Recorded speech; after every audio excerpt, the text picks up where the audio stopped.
In the core mine zone, she realized both sides were from third-tier clans. She wondered if he came to avenge the Huang family and questioned who the puppet he mentioned really was. Suddenly, Master Ning rushed forward. The attackers begged him to release Miss Yi, insisting she had already gathered enough earth cores and would hand them over. Miss Yi struggled in the puppet's grip, pained but still conscious. Lying on the ground, she weakly asked if what they wanted were the earth cores. The boy mocked her, saying the tribute once owed by the Huang family now fell on the Yi family. He claimed working for the Ning family was a chance for them to rise into the third-tier clans, calling it something worth celebrating. His followers urged Miss Yi to accept. Miss Yi cursed her bad timing, realizing her strength had been drained after days in the earth core cave. The boy's expression turned sinister as he demanded all the earth cores. He warned her to become obedient under the Huang family's name or face the Ning family's power, which could erase the Yi family from the Western Territory with a single command. One of the men begged Miss Yi not to act rashly and to accept the demand. But she pushed herself up, furious, and shouted that the brat should keep dreaming. Refusing to submit, she declared the Yi family's possessions would never belong to them. With defiance burning in her eyes, she launched an attack against the puppet holding her down, shaking the ground as the fight erupted. Master Ning's expression darkened as one of the men begged him to calm down and give them another chance. He asked if they were rejecting him, warning that he did not take kindly to defiance. Miss Yi groaned, still restrained by the puppet, while the man pleaded to be allowed to reason with her again. Ning's eyes turned cold. Deciding there was no point in more words, he declared her fate sealed. With a chilling glare, he ordered her death as the puppet raised its massive arm to strike. The puppet's massive fist slammed down with a thunderous impact, sending shockwaves through the ground. One of the men screamed in terror for Miss Yi. With a twisted grin, the boy rang a bell and ordered his ghost general to charge in and crush her completely. The giant puppet moved forward with unstoppable force, tearing through the earth as it advanced. The impact shook the battlefield, and Miss Yi cursed under her breath. A protective flame mark activated around her, each layer absorbing part of the puppet's devastating strikes. She shouted at her enemy, recognizing him and accusing him of being no different from the Huang family, always bullying others too much. Layer after layer of her flame mark shattered under the relentless assault, leaving her defenses dwindling. The boy only laughed, ringing his bell with a cruel grin.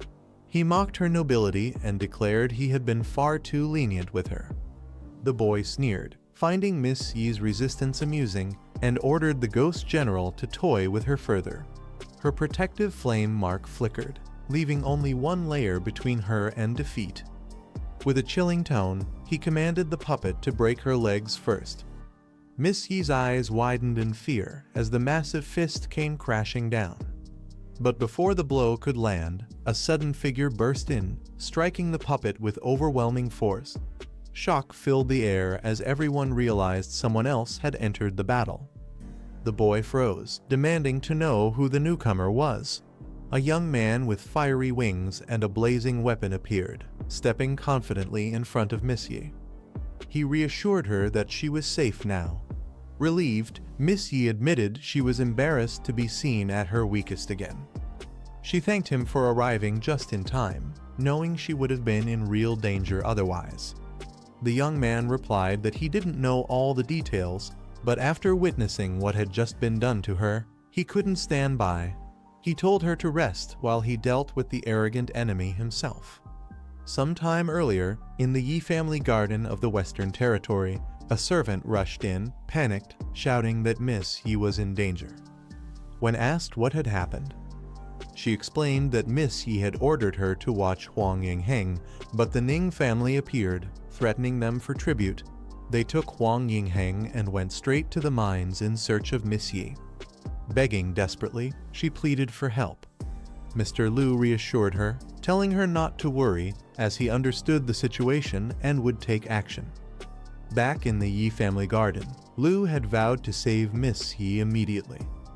Returning to the present at the mine zone, Miss Yi weakly smiled, realizing why he had arrived just in time. Coughing and exhausted, she admitted the boy had ambushed her after she had run out of strength and nearly cost her life. Lu reassured her, telling her to let Xiao Fei heal her wounds. With his companion's power glowing brightly, he promised that once she recovered, he would personally deal with their enemy. Xiao Fei's healing light surrounded Miss Yi, restoring her strength. She warned Lu Fan to be careful as the enemy's puppet loomed ahead. The boy smirked, pointing out that the massive figure was his puppet, no different from the fallen corpse puppet Lu Fan had defeated before. He accused Lu Fan of ambushing him and injuring his puppet, warning that he clearly didn't understand the consequences of provoking him. Realizing who stood before him, the boy sneered, calling Lu Fan the Dragon Tamer. With a twisted grin, he prepared to retaliate. Lu Fan's aura surged as dragon energy burst forth. His power flared, revealing the black dragon Roman II form, shaking the battlefield. Lu Fan's aura flared like a blazing inferno, his weapon engulfed in dragon flames. His eyes locked on the enemy with unshakable resolve. He growled with intensity, questioning if the boy truly understood what would happen when someone dared to hurt her. The battlefield trembled under the force of his fury, signaling that the real fight was about to begin. Lu Fan's aura flared like a blazing inferno, his weapon engulfed in dragon flames. His eyes locked on the enemy with unshakable resolve. He growled with intensity, questioning if the boy truly understood what would happen when someone dared to hurt her. The battlefield trembled under the force of his fury, signaling that the real fight was about to begin. The puppet's strike suddenly halted as a golden dragon claw burst forth, gripping it tightly. Shock spread across the enemy's face as Lu Fan's body glowed with overwhelming power. With Xiao Fei's possession, Lu Fan transformed into the Golden Dragon King, his form radiating immense strength and majesty. The battlefield shook under his new presence. The boy's eyes widened in disbelief. He muttered in shock, realizing this wasn't how a dragon tamer was supposed to fight. Seeing Lu Fan embody the dragon itself shattered his expectations. Lu Fan roared with power, declaring that the puppet's end had come. Xiao Fei let out a fierce cry as her power surged, fusing with Lu Fan's transformation. Together they unleashed Emerald Dragon Form Roman II, activating the Radiant Soul Light. A massive golden dragon wrapped in emerald energy roared forward, its presence overwhelming. The Soul Sanctuary buff spread, boosting allies' strength and resilience while shielding them with layers of energy. The enemy's puppet collapsed under the sheer force, leaving its master shouting desperately for it to rise again.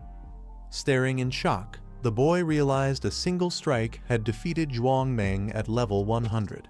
He questioned in disbelief if transforming into a dragon was the true way a dragon tamer fought. Lu Fan's voice thundered across the battlefield, mocking his enemy for daring to shout about crushing him and turning him into a puppet. Golden flames surged as he activated dragon language replication, copying his dragon's magic and unleashing a devastating lava burst. A blazing sphere of molten energy formed, its power scaling with his strength, ready to consume everything. The fiery explosion ignited the battlefield, creating a magma pool that threatened to drag enemies down and deal relentless damage. Instead of fear, the boy's eyes lit up with excitement. Laughing maniacally, he rang his bell, declaring that this was far too fun and interesting to stop. The boy desperately commanded his ghost general to rise, but the puppet was engulfed in a fiery explosion, letting out a painful roar as it struggled under the overwhelming force. From within the flames, a golden dragon's mighty form emerged, leaving the enemy stunned. He could only stare in disbelief at Lu Fan's transformation. Yet instead of fear, the boy smirked with a twisted grin. He mocked Lu Fan, saying it didn't matter if he had transformed into a dragon, he still wasn't impressed. Ning too boasted that his puppet would never allow Lu Fan to touch him. The towering ghost general, now in its second phase, roared with red energy coursing through its body. But Lu Fan's dragon form answered with overwhelming force, roaring enough noise as his golden aura clashed against the puppet's corrupted power. The ghost general reeled under the assault, cracks spreading across its body. With the emerald dragon bloodlines boost, Lu Fan's strength and protection soared, his strikes doubling in intensity. The battlefield trembled as the golden dragons might press down, leaving Ning too and his puppets struggling to withstand the crushing power. The boy laughed arrogantly, claiming that Lu Fan couldn't hurt him. But the golden dragon's eyes burned with fury. "Oh, is that so?" Lu Fan's voice rumbled as golden flames surged around his massive form. With a deafening roar, he unleashed his ultimate move, Judgment Claw. His twin claws ignited with blazing light, converting stamina into overwhelming strength. The dragon's claws struck down with unstoppable force, tearing through everything in their path, each blow carrying devastating power. Lu Fan's golden claws slammed into the ghost general, sending cracks spreading across its massive body as it let out a pained roar. The boy's eyes widened in shock, his confidence faltering for the first time. But before he could react, Lu Fan's dragon form loomed over him, declaring coldly, "Your turn." Terrified, the boy quickly rang his bell, summoning another puppet to shield him. The battlefield shook once again as his desperation grew against Lu Fan's overwhelming power. The golden dragon's judgment claw struck again, slamming into the ghost general and sending shockwaves across the battlefield. Cracks spread deeper into its massive body, yet the puppet still clung to life. The boy only laughed hysterically, mocking Lu Fan as he claimed it was hilarious watching him struggle without being able to finish the fight. Lu Fan, in his dragon form, remained silent. His blazing golden eyes locked onto the boy, his expression unreadable as power continued to surge around him. The boy smirked, praising Lu Fan for still having spirit left.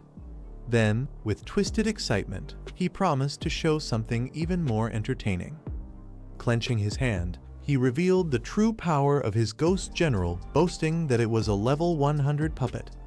In an instant, the massive figure roared, its form surging with strength as cracks of energy burst from its body. The ground shook violently as the upgraded puppet struck forward with overwhelming force. The boy spread his arms wide, grinning with madness as he revealed his trump card. He shouted that his ghost general had finally reached its level 100 ultimate skill. With a deafening roar, the puppet's body ignited in a surge of divine energy, its form twisting and expanding under the overwhelming power.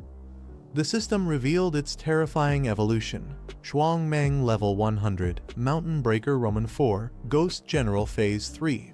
It now possessed the mountain god's might, its strength and stamina increased by an incredible 300%. The battlefield trembled under its monstrous aura as the boy laughed in triumph. At the core mine zone, the boy's laughter echoed as he flaunted his ghost general's new power.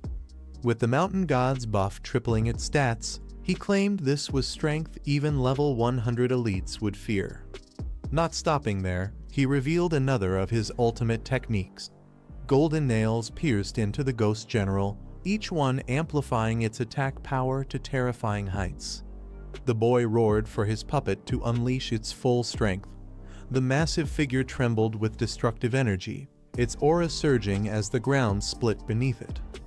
From atop his puppet, the boy taunted Lu Fan, boasting that he now faced an opponent whose power had been multiplied tenfold, calling it an honor. The golden dragon's eyes narrowed in silence, facing the overwhelming might of the ghost general. The boy, drunk on power, mocked him, boasting that with 10 times the stats, he could defeat even 3 level 100 elites at once. He sneered that being a dragon changed nothing, declaring that Lu Fan still had no chance of victory. Standing tall beside his empowered puppet, he laughed arrogantly and asked if Lu Fan was ready to surrender. The massive ghost general loomed menacingly, radiating flames of destructive power, yet Lu Fan remained calm, unfazed by the taunt. Lu Fan looked at the empowered puppet and mocked its strength, calling it a shame. The boy frowned in confusion, demanding what he meant. Calmly, Lu Fan explained that even if the puppet's power were multiplied 100 times, it would still be nothing but garbage. His aura surged, confidence radiating from him. Inwardly, he analyzed the situation. Zhuang Meng had nothing but brute force, while Ning Tu only provided control. Seeing through their limits, Lu Fan smirked and declared that they would soon become part of his puppet army. The silver-haired boy sneered, calling Lu Fan arrogant, and waited to see what kind of dragon he would summon. With calm confidence, Lu Fan called out, and a small green dragon spirit, Jai, appeared at his side. Its energy pulsed brightly, catching everyone's attention. The Ghost General reacted immediately, its massive form sensing the dragon's aura as Jai bravely cried out in defiance. Lu Fan smirked, his voice steady as he laughed, while Jai's power surged forward, wrapping around him like a shield of emerald light. The silver-haired boy burst into mocking laughter, ridiculing Lu Fan for summoning what he called a snot-dripping worm and questioning if that was his so-called mighty dragon. Unfazed, Lu Fan gently picked up Xiao Jai, reminding him of the powerful enemies he had already defeated, from the 10,000 Venom Devil King to the Dragon-Devouring Dragon King. He asked if Xiao Jai was really afraid of a mere brute and his master. Xiao Jai's eyes lit up with determination as he cried out, declaring he wasn't scared and that he would fight. Lu Fan encouraged Xiao Jai, telling him to show everyone his strength. Xiao Jai's determined cry rang out, but the silver-haired boy scoffed, mocking the idea that such a small creature could ever defeat his level 100 puppet. With a calm smile, Lu Fan replied that he never said he had only one companion. Power surged around him as he raised his hand, calling out another name. From the sky, Xiao Fei descended in a radiant glow, and Lu Fan commanded the battlefield, summoning the mighty Shadow Dragon King alongside Xiao Jai. The Shadow Dragon King emerged with a powerful roar, its dark aura overwhelming the battlefield. The sheer presence of the beast left everyone stunned, especially the silver-haired boy. His expression hardened as he realized the dragon carried pure killing intent. He thought quickly, questioning what kind of skills such a terrifying dragon might possess.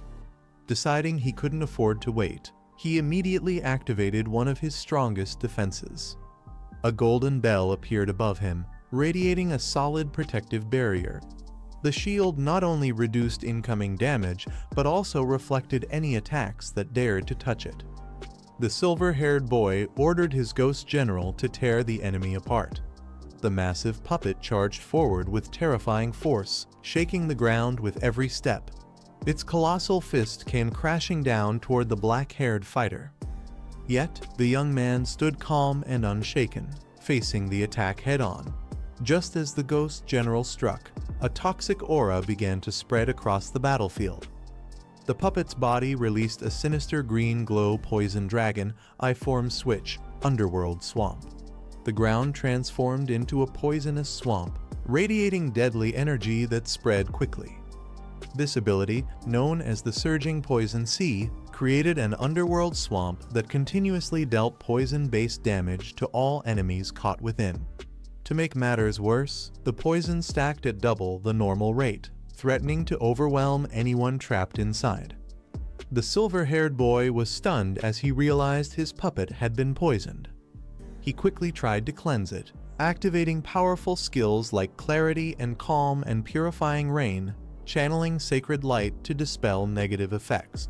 But no matter how much he tried, the poison wouldn't disappear.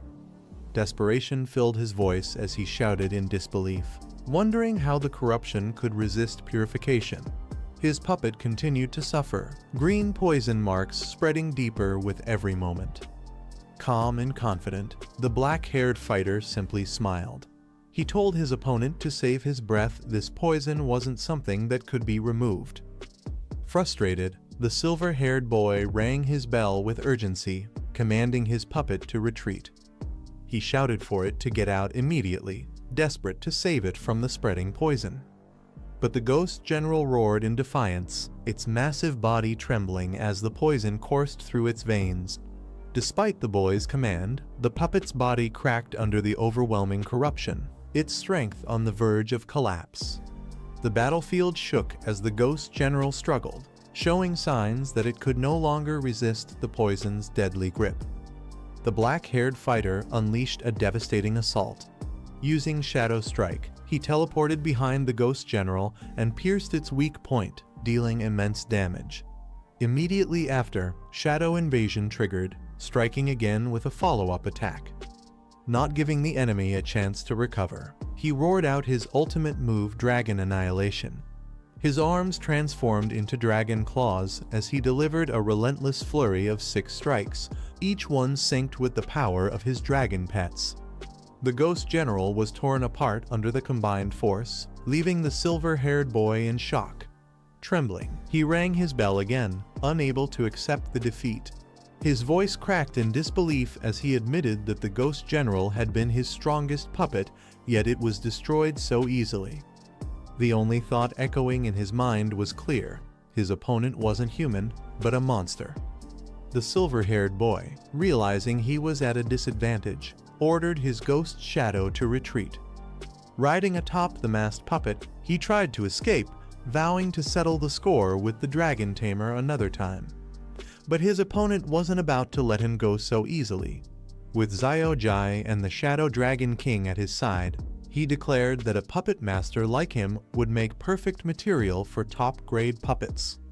As the boy fled at full speed, the dragon tamer launched into pursuit, his dragons soaring behind him. He closed in rapidly, warning that there would be no escape this time. The white-haired boy gritted his teeth, annoyed that his pursuer just wouldn't let him go. He tightened his grip on his weapon, refusing to back down. The enemy quickly barked an order, summoning the ghost guard to block his path. The clash was immediate. The ghost guard's flaming blades struck down in rapid succession, forcing the boy to parry each attack with sharp precision. Sparks burst in every direction as steel and fire collided again and again. But while the boy fought defensively, another figure stood with complete confidence. The red-haired man, flames burning along his weapon, looked at the battle with a smirk. He mocked the attempt, saying that if this was all his enemy could muster, then it wouldn't be nearly enough. Without hesitation, he advanced. Fire swirled around his arm as he channeled his power into a devastating technique. In the next instant, his aura expanded, fusing with the energy of his dragon pet.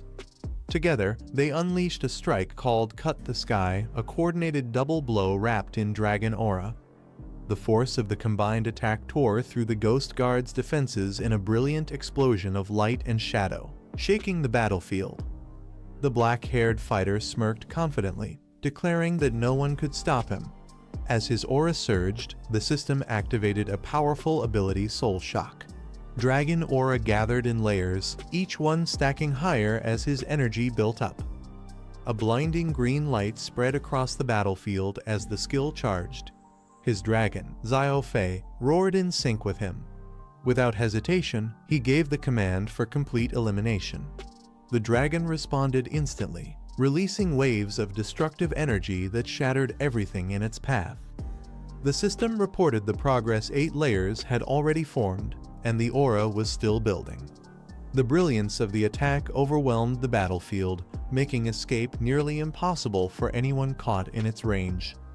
Meanwhile, the white-haired boy watched in frustration as his summon guard collapsed under the force of the attack. He cursed its weakness, furious that it hadn't lasted even a second against such overwhelming power. The white-haired boy was caught off guard as a dark shadow suddenly appeared behind him.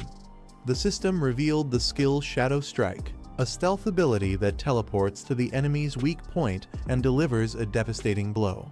Before he could react, the attack pierced through him with crushing force. The onslaught didn't end there.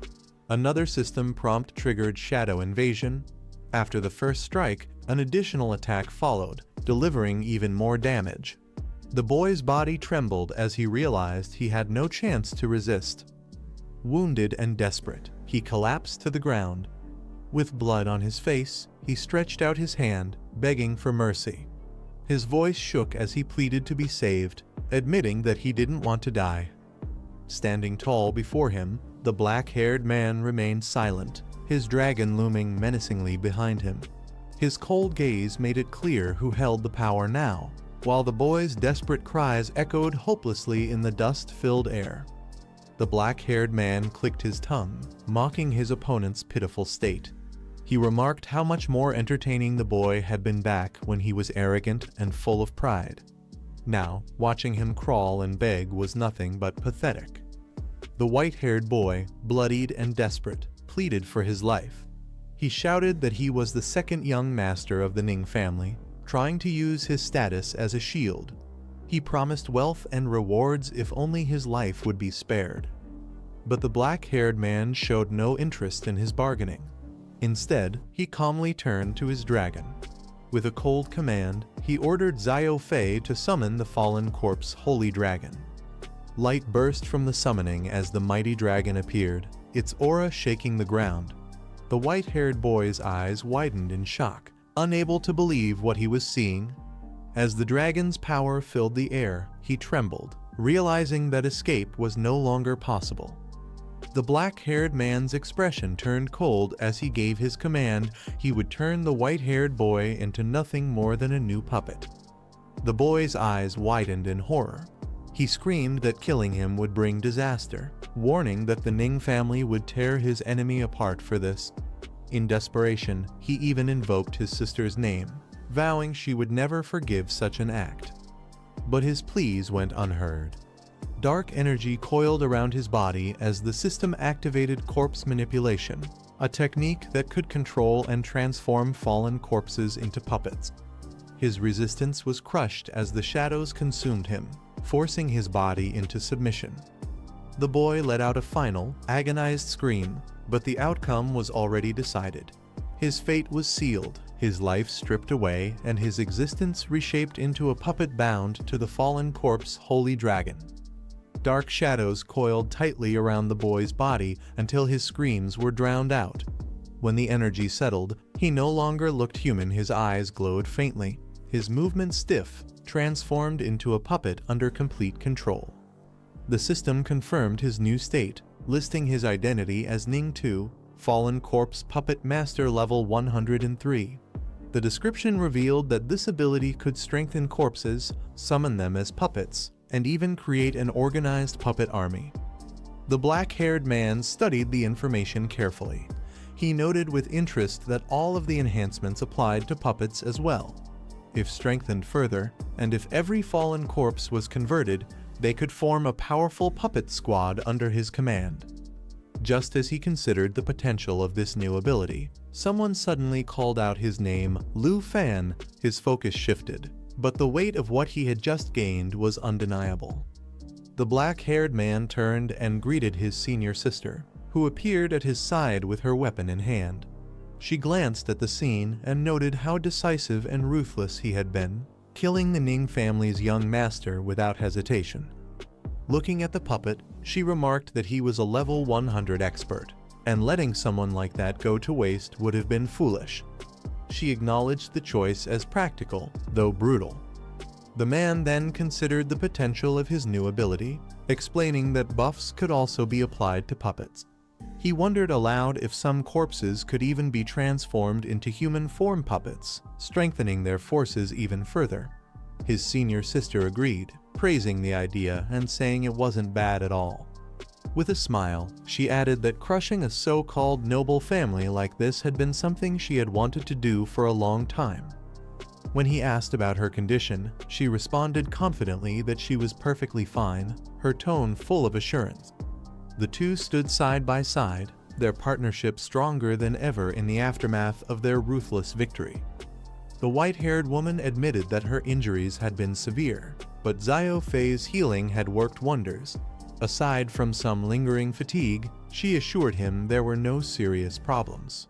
Satisfied with her recovery, the black-haired man smiled and declared that it was time to begin. He hoped the outcome of their next move wouldn't disappoint. With that, he gave the command, A golden dragon loomed overhead as he ordered the summoning of more puppets. Immediately, the air grew heavy with energy as corpse manipulation activated once again. One after another, figures emerged, dark, twisted forms bound by crimson energy. The newly created puppets stood ready, their presence adding a chilling force to his growing army. The black-haired man gave the order, commanding Ning 2 to take control of the puppets.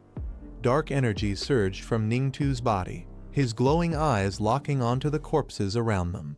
At once, the fallen figures stirred, rising under his command as they transformed into controllable puppets. One after another, shadows wrapped around the corpses, binding them to his will.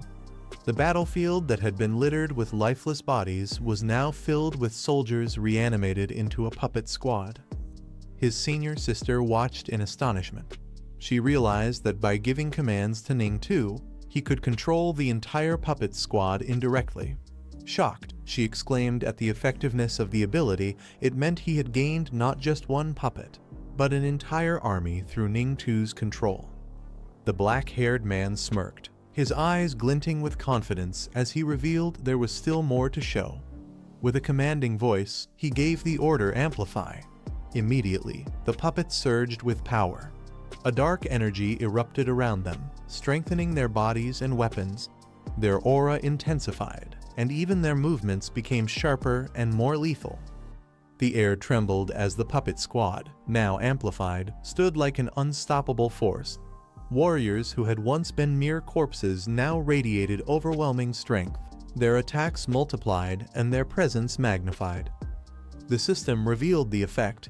Each puppet received an increase in attack power, making them even more dangerous. These enhancements could not be undone or dispelled by ordinary means. Only the puppet master himself had the authority to remove them. With this, the black-haired man's army of puppets evolved from terrifying to nearly invincible, a force that struck fear into anyone who witnessed their might. The man explained that as long as the puppets weren't completely destroyed, the dark lines within them would allow their bodies to reassemble. His senior sister's eyes widened in amazement as she realized the true scale of his power. She pointed out that in one hand, he now wielded a puppet army forged from 9 realm demons, while in the other he commanded a squad of 4th-tier experts. With this combined strength, she declared, anyone who dared to oppose him would be utterly crushed. The man crossed his arms with a confident smile, stating that with such a lineup, not even the Ning clan or any other so-called noble family would be able to stand in his way. Then, with bold determination, he vowed to make the Yi family the premier clan of the western region. Since he was entrusted to speak for them, he would elevate their name to new heights. His words carried absolute conviction, and his younger companion cheered with a bright smile, fully believing in him. Amid a sea of blazing fire, a cloaked figure stood motionless. His presence was silent yet overwhelming, as the flames swirled violently around him, consuming everything in sight. Slowly, he lifted his hand, revealing a mysterious artifact glowing with ominous patterns. Its fiery light surged outward, merging with the flames as if fueling their destructive force. The air trembled, carrying the weight of its power. Without hesitation, the cloaked figure launched himself into the sky. In an instant, his gaze sharpened as he caught sight of a massive shadow moving within the inferno. The sudden realization made him tense, sensing a terrifying presence emerging. From within the fiery vortex, monstrous beasts burst forth, one cloaked in dark energy, wings stretched wide, while others followed with savage roars. The battlefield erupted in chaos as these overwhelming forces clashed violently against the blazing storm. The cloaked man attempted to teleport away, but the young fighter surged forward with blazing speed, cutting him off before he could escape. With a sharp strike, the youth shouted for him to stop, forcing the cloaked figure back. The clash of their powers echoed through the sky. As the dust settled, the young man narrowed his eyes, realizing something about his opponent. His voice trembled as he questioned the stranger's identity. From the shadows, an older man stepped forward. Recognition flashed. He was one of the teachers who had once stood alongside the headmaster. Outside the battlefield, people looked on in shock. A girl pointed toward the chaos, explaining that the cloaked man had secretly slipped into the abyss and brought disaster with him. Realizing his identity had been exposed, the older man's face twisted with tension. He quickly began forming a seal, channeling a dangerous power. Chains of red energy shot forward, binding tightly. The young fighter was caught off guard, his eyes widening as the trap locked around him.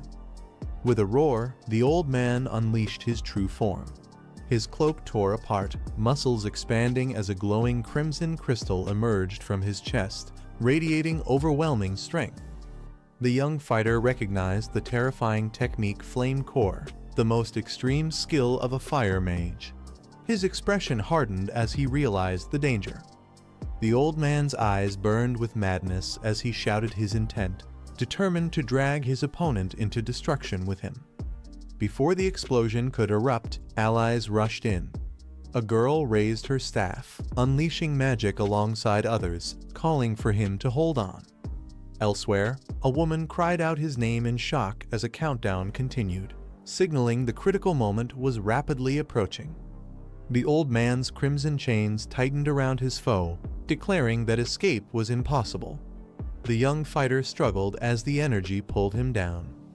With madness in his eyes, the old man shouted that death was the only outcome. His power surged, veins glowing with destructive force. The young fighter roared back, commanding his allies to prepare their strongest defenses. He ordered one companion to cast Eternal Guard and another to protect everyone else. At his call, a radiant shield of green light formed, enveloping his allies. The great beast's power clashed against the protective barrier as the countdown to destruction drew even closer. The old man laughed maniacally, declaring that only death awaited them all. Chains of energy tightened as he prepared to trigger the Flame Core's devastating explosion. The young fighter shouted back, calling him a madman, and lunged forward in a desperate attempt to stop him. In the chaos, the old man's hand revealed a powerful artifact glowing with crimson light. The energy surged violently, and a warning flashed that the core had been activated. The young man's eyes widened as he recognized it instantly. This was the forbidden relic once wielded by the headmaster's strongest mage. The old man roared with bloodshot eyes, his body trembling as he forced the burning artifact deeper into his chest, determined to unleash its final power. But his strength faltered. Blood spilled from his mouth as his eyes widened in disbelief. He gasped out the young fighter's name, his voice breaking. Unable to withstand the flames, his body was consumed. He fell, engulfed in fire, his last words echoing as he declared only death remained. The young fighter stood still, watching silently as the enemy was swallowed by the blaze, his expression calm but resolute. As the fiery clash ended, another figure suddenly appeared, wielding a powerful staff. The young fighter looked up sharply, ready for what came next. A mysterious man cloaked in white hovered in the sky, his presence radiating authority. His red eyes glowed beneath the helmet, silently observing. The young fighter met his gaze with calm determination, unshaken by the newcomer's intimidating aura. Meanwhile, on the ground, flames raged as students regrouped. A woman rushed forward, asking if he was hurt. He reassured her calmly, telling her not to worry. The group gathered, still shaken from the battle. One of the girls recalled seeing the mysterious mage before during the envoy's trial and questioned his identity. All eyes turned toward the cloaked figure. Someone whispered that he had once stood alongside the headmaster, raising doubts about his true allegiance. An elder stepped forward, explaining with a heavy tone that none of them expected such betrayal within the academy. He revealed that the man was not only a teacher, but also an honorary professor of the Dragon Capital Academy, an elite fire mage of level 81. Anger and confusion spread among the group. They demanded answers, questioning why someone of such high standing would act this way. If not for their quick resistance, they admitted, they would have all perished together under his deadly attack. As tension rose, the academy staff urged everyone to calm down. He promised that the matter would be thoroughly investigated and answers given soon. The next morning at the headmaster's office, the white-robed figure spoke gravely. He warned that assassination attempts like this would not stop here. Failure this time only meant greater danger next time. He admitted that even though the entire Dragon Capital Academy was under his control, a single step too late could have led to disaster. The betrayal of a professor who had hidden within the academy for years left him uneasy. Across from him, a bearded man lounged casually with a drink in hand, dismissing the tension. He mocked the official for being overly cautious, saying his seriousness made things unbearably dull. The bearded man rose with a laugh, saying it had been a long time since they last met. He asked what business had brought him all the way here this time. His expression then turned sharp. He noted that if the boy remained at the academy, danger would continue to follow. Since the vice principal still had to investigate the incident, he suggested this was the perfect chance to lighten the burden. With a confident grin, he proposed taking the boy himself, escorting him to the northern frontier, where he could both guard him and handle threats more directly. But the white-robed figure questioned his intentions, pointing out that he already had his own heavy responsibilities.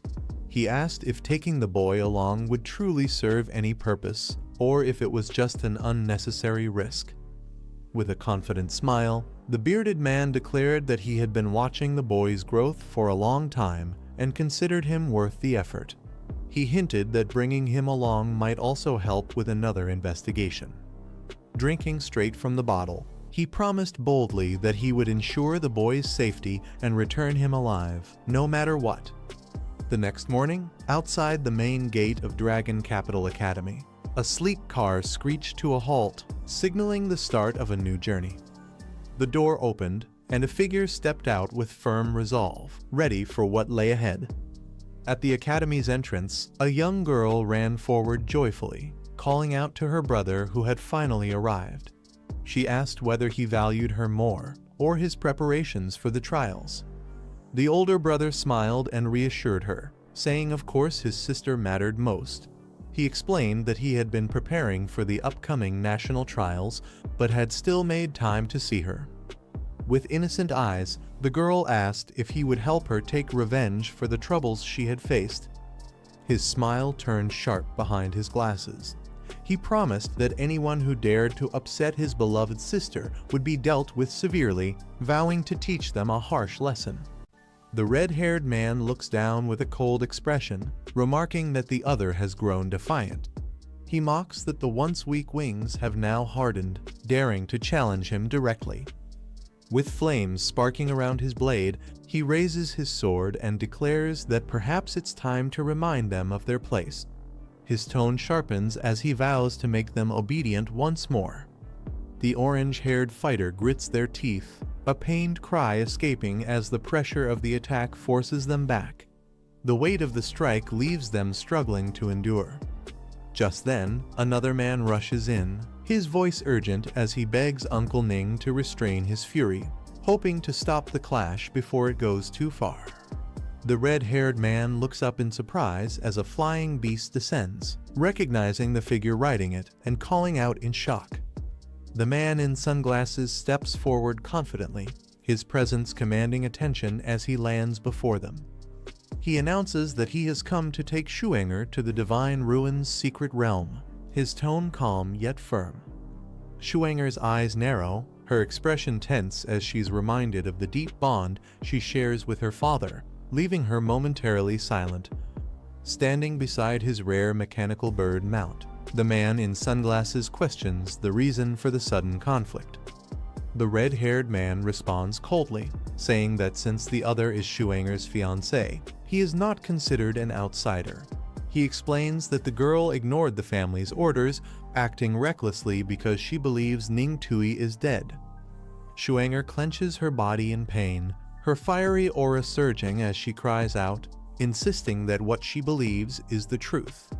The man in sunglasses quickly steps forward, steadying her as he warns her to be careful, his tone filled with concern.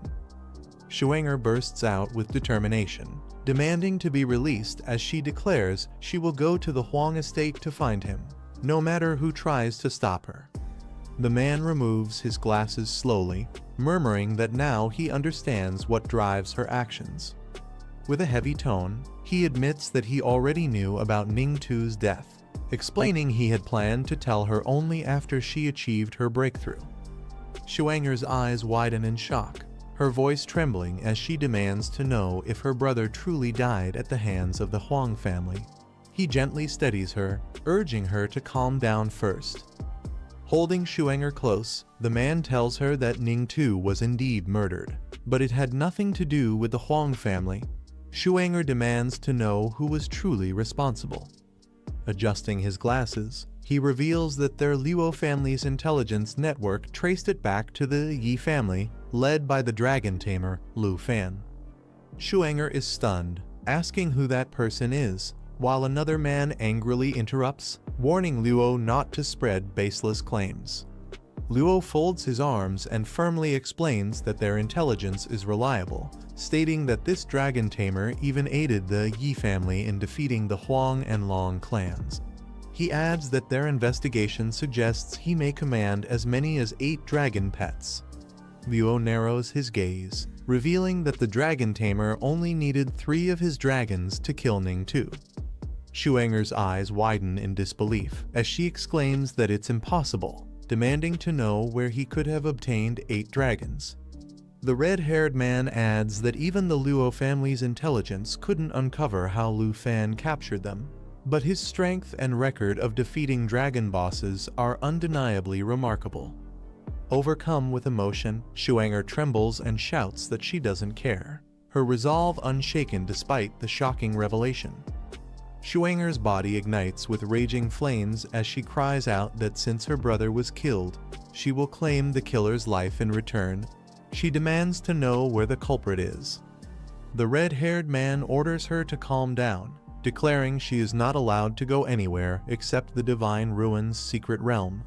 He insists that he will handle Ning Tu's matter himself, but she snaps back, accusing him of not caring about her brother at all.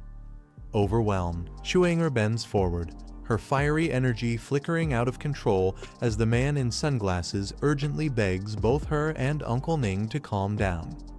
As tensions rise, a powerful figure suddenly appears against the backdrop of a blazing eruption, calmly announcing that he has an idea. A fiery silhouette stands against the erupting volcano, acknowledging that Luo's proposal is indeed a good plan. The red-haired man agrees, explaining that it would not delay Shuanger's journey to the Divine Ruins' secret realm and would also give them a chance to avenge Ning Tu. He then asks Shuanger for her opinion. Shuanger lowers her head, finally agreeing to the plan. She adds that she will provide the secret realm's teleportation stone to ensure their passage. Meanwhile, a young man steps out of the shadows with determination, declaring that before anything else, he will personally meet this dragon tamer. 2 days later in the Yi family garden, a young boy asks his senior if he will return to Dragon Capital with him. The dark-haired man shakes his head, explaining that he was close to reaching level 97 when he left the Earth Core Cave, so he intends to level up first. He adds that with the Ning family watching, he cannot leave for at least a month. The silver-haired woman hands him a scroll, telling him to use it to find the Quan family, assuring him that she has already paid for it. He frowns, noting that the Quan family is far away. A single trip from the western borderlands to Dragon Capital takes 2 days, and a teleportation scroll cannot cover such a long distance. The silver-haired woman explains that the Quan family has an enhancement master who can modify the scroll to open a 2-way portal leading to a fixed location. She remarks that if only Starlight's portal could cover such long distances, she could have saved the money spent. Still, she reminds him that even with the portal, he must remain here for a month before leaving. Her words leave her silent for a moment, her expression calm yet thoughtful as she glances aside. The dark-haired man stiffens, his eyes widening in surprise as he reacts strongly to her statement. The dark-haired man thinks about the responsibility weighing on him, declaring he can't afford to remain idle. The silver-haired woman reassures him that a month will pass quickly. She adds with a smile that it's fine if he isn't in Dragon Capital, since she plans to visit his hometown anyway, perhaps returning to Janghai City with her aunt. At the Yi family garden in the western borderlands, peace lingers as the young man and the silver-haired woman share a quiet moment together. Suddenly, a glowing feather shoots into the sky, swirling with fiery energy as it activates a strange force. Far away, another figure notices the disturbance, his eyes narrowing as he senses the feather's power. The feather erupts into flames, transforming into a blazing phoenix that lets out a powerful cry, leaving the two onlookers stunned by its overwhelming presence. The silver-haired woman panics, wondering if a fierce beast has broken into the area, but the young man quickly clarifies that this is no beast, it's a class changer, and only an avatar at that. The fiery phoenix looms overhead, radiating immense power that leaves both of them tense and alert. The woman tilts her head upward, acknowledging the overwhelming aura. Even as just an avatar, its presence is undeniably powerful. The phoenix lets out a commanding cry, calling out for Lu Fan, the dragon tamer of the Yi family, demanding that he show himself. The silver-haired woman realizes that the phoenix must belong to the Ning family, likely here seeking revenge. She warns that if he rushes into battle recklessly, the consequences could be dangerous. The dark-haired man calmly reassures her not to worry as he prepares to act, the shadow of a dragon forming behind him. Unfazed, he tells her to stay behind and guard the Yi estate, ensuring the servants don't get involved, while he steps forward to meet the intruder directly. As he soars into the sky with his dragon's wings unfurled, she calls out for him to be careful, but he confidently replies that she has nothing to worry about. From within the blazing phoenix, a woman's voice calls out, confirming if he is Lu Fan. She introduces herself as Ning Shuang, eldest daughter of the Ning family, demanding to know if he was the one who killed her brother Ning too. Lu Fan replies bluntly that he did, asking if she has a problem with that. Enraged, Shuanger's phoenix avatar roars, accusing him of arrogance and claiming his attitude is courting death. Lu Fan stands his ground, countering that it was the Ning family who acted tyrannically first, and now they have the audacity to seek revenge. He mocks her for not daring to face him in person, using only an avatar instead. The fiery phoenix glares down, its form trembling with power as Shuanger insists that even her avatar will be enough to strike him down. Shuanger's phoenix avatar gathers an overwhelming power, declaring it strong enough to wipe out both Lu Fan and the entire Yi estate beneath him.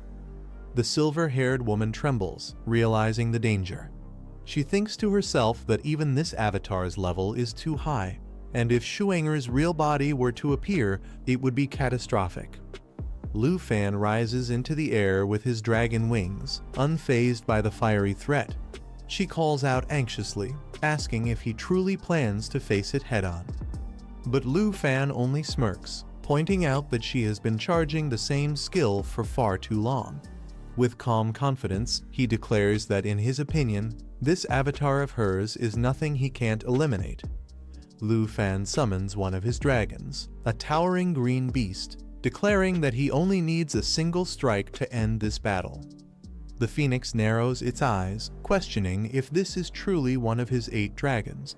Remembering Luo Lixu's words, it dismisses the creature as merely a support type, mocking that such a beast is no match to avenge Ning Tu's life. Shuanger's phoenix avatar unleashes its strongest attack, roaring as flames ignite into the skill known as World-Burning Flames, a power capable of devastating everything in its path. Watching the overwhelming inferno, an ally cries out in alarm, calling Xiao Fei's name as the clash of ultimate powers begins. The green dragon lets out a thunderous roar as it charges forward, its power surging against the raging flames.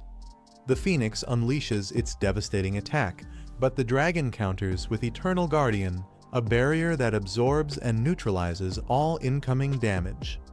A radiant green shield expands, completely swallowing the inferno as the dragon stands firm, empowered by its resilience and self-regeneration abilities. Shuanger's phoenix avatar recoils in shock, stunned that its most powerful flames had been completely blocked. Lu Fan calmly raises his hand, signaling another move as the battlefield crackles with fiery energy. A dark, menacing figure bursts forth, his shadow dragon appearing right behind the phoenix avatar with glowing crimson eyes. The dragon unleashes Shadow Strike, teleporting behind the target and piercing its weak point with overwhelming force, leaving the phoenix stunned by the sudden assault.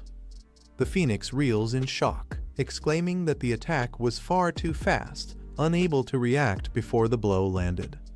Shuanger's phoenix glares at the shadow dragon, realizing it must be the very beast Luo Lixu spoke of, the one responsible for killing her brother. She admits Lu Fan truly lives up to his reputation as a legendary dragon tamer, but he coolly responds that she overestimated herself, thinking she could exact revenge with only an avatar. The phoenix growls, vowing that her revenge has only just begun. Though she will not kill him now, she promises his death is certain in the future. Lu Fan remains silent, his sharp gaze fixed upward, unshaken by her words as the fiery avatar begins to fade. As the fiery avatar begins to fade, Shuanger leaves behind a chilling vow, promising that next time she will come in person to settle things with Lu Fan. Lu Fan tightens his grip on a glowing stone, preparing himself for what lies ahead. He examines the Divine Ruins Secret Realm Teleportation Stone, a legendary grade item that allows entry into the dangerous realm, knowing it will soon open. Nearby, the fiery feather that once carried Shuanger's presence burns faintly, a reminder of the threat that still lingers. Shuanger's true body sits quietly amidst blazing magma, her expression unreadable as the flames swirl around her. She slowly rises, acknowledging that Lu Fan truly lives up to the title of Dragon Tamer, calling his strength impressive. The scene shifts to the fiery landscape of the western borderlands, where molten rivers and volcanic eruptions emphasize the intensity of her power. She remarks that Lu Fan has only summoned 2 of his 8 dragons, mocking that what he showed was merely 1/4 of his true strength. At her side lies the Earth Core, a legendary material brimming with terrifying flame energy. Shuanger clenches her fist, her body engulfed in swirling flames, vowing that she can't wait to kill Lu Fan inside the Divine Ruins Secret Realm. She lifts the Earth Core, its fiery energy pulsing violently in her grip as her aura intensifies. With burning determination, she crushes the core into pieces, flames erupting wildly around her as her killing intent sharpens. Her lips curl into a confident smile, eyes blazing with hatred as she warns him that he'd better show up because she will be waiting. Lu Fan studies the Divine Ruins Secret Realm Teleportation Stone in his hand, a legendary item said to open the path to the realm in 68 days. He narrows his eyes, wondering if Ning Shuang's words were a challenge for him to meet her there. The silver-haired woman approaches anxiously, asking if Ning Shuang plans to come after them, but Lu Fan calmly replies that she won't. She then questions him about the Divine Ruins Secret Realm itself. He explains that it's an ultra-rare secret opportunity that only appears once every 50 years, with teleportation stones obtainable only as rare drops from Western Borderlands monsters. Lu Fan holds up the glowing teleportation stone, remarking that it could easily be sold for a sky-high price, yet Ning Shuang used it as nothing more than a duel challenge. The silver-haired woman warns him not to accept. She explains that by the time the Divine Ruins Secret Realm opens, many powerful clans aiming for their 5th advancement will also be present, making it far too dangerous. Suddenly, a shadowy figure with a sinister smile appears behind Lu Fan, whispering that he must ignore her advice and go to the realm.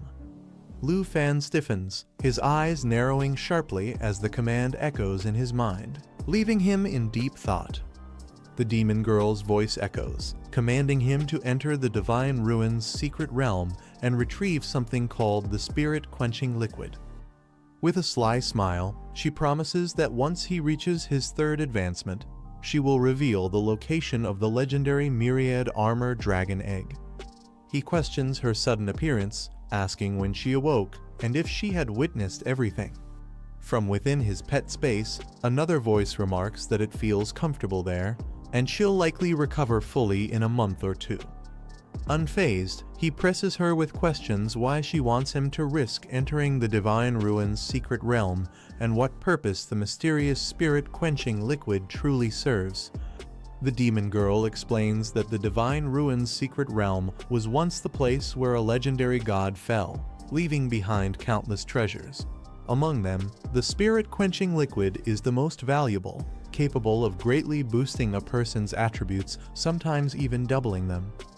Hearing this, he recalls the Fountain of Blessed Light, realizing that if it works as she says, combining both could skyrocket his stats. He thinks to himself that his attributes might rise through the roof. Amused, the demon girl smirks, noting that his expression already shows temptation. She warns that the spirit-quenching liquid won't be easy to obtain, but its worth is so great she is even willing to trade the location of a myriad armor dragon egg for it. Her tone turns sharp as she reveals why Ning had challenged him with an avatar. It wasn't just for honor. She intends to use the dangerous properties of the Divine Ruins' secret realm itself to kill him. The demon girl delivers a shocking truth inside the Divine Ruins' secret realm. Summoning beasts or weapons is forbidden. He realizes this means he'll be completely on his own if he accepts the duel. Startled, he thinks quickly, knowing his carefully prepared puppet team will be useless in such conditions. Facing Ning in that place would mean walking right into her trap. But the demon girl reassures him, reminding him that he still possesses the Golden Dragon King's set, which allows the transformation skill to remain usable. Her confidence keeps him from being completely discouraged. Leaning closer, she adds one more detail. Though she isn't bound by his contract slot, she can still count as his companion. With a sly smile, she teases that after all, she is also considered his pet, strengthening the bond between them. He clenches his fists, frustrated that Ning clearly wants to kill him, yet the demon girl insists he should still go. He snaps back, reminding her that if he dies, she'll die as well. The demon girl only laughs, asking if he's still wary of her. With a sly smile, she assures him that harming him would be impossible since their fates are tied together. Her tone softens, reminding him not to forget their deal bring her the spirit-quenching liquid. And after his third advancement, she'll guide him to the myriad armor dragon egg. She explains that the offspring of such a dragon would surpass any other, making him unmatched, even against Ning. But he frowns, caught in thought. If summoning is forbidden in the Divine Ruins' secret realm, then what use would obtaining the myriad armor dragon be? The contradiction leaves him unsettled. He narrows his eyes, questioning what the demon-devouring Dragon King is really planning. The thought lingers heavily in his mind. Snapping him out of his daze, the girl calls his name sharply and asks why he's spacing out. Startled, he quickly responds. She reminds him that if Ning isn't coming, they need to hurry or risk missing the final exam. He nods and agrees to move at once. As they walk forward, he thinks to himself that instead of overthinking, he should focus on leveling up quickly. Only then will he be prepared to obtain the spirit-quenching liquid and possibly claim the myriad armor dragon before the Divine Ruins' secret realm opens. He steels his resolve, thinking that if everything goes smoothly, he might finally have a chance to defeat Ning. The next day at noon, the scene shifts to Dragon Capital Academy, where the final exam is about to take place. Students gather in front of the academy building. Running through the crowd, he curses under his breath, realizing he was delayed by Ning and has completely missed the exam assembly. Nearby, students complain about the exam format being the same as the new student assessment battles. This time it's a 5v5 match, and one student grumbles about how hard it is to even find teammates.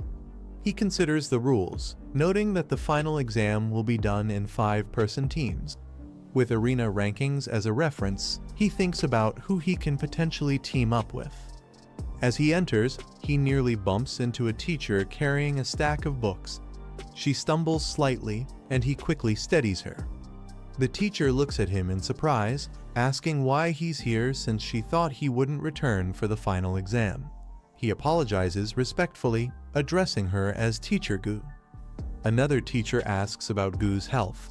She smiles, saying she has fully recovered thanks to their efforts in the Taegi Kingdom, though she admits she would have died in the line of duty otherwise.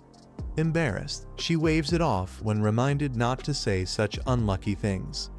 The teacher reminds him that since he has returned for the assessment, he must first form a 5-person team to qualify. A student introduces himself confidently, boasting about his level and asking to team up for the final exam. Without hesitation, he rejects the offer. Nearby, the same student tries to pester other girls into joining him, only to be harshly rejected and called out for his persistence. Amid the noise, someone notices him and shouts in surprise.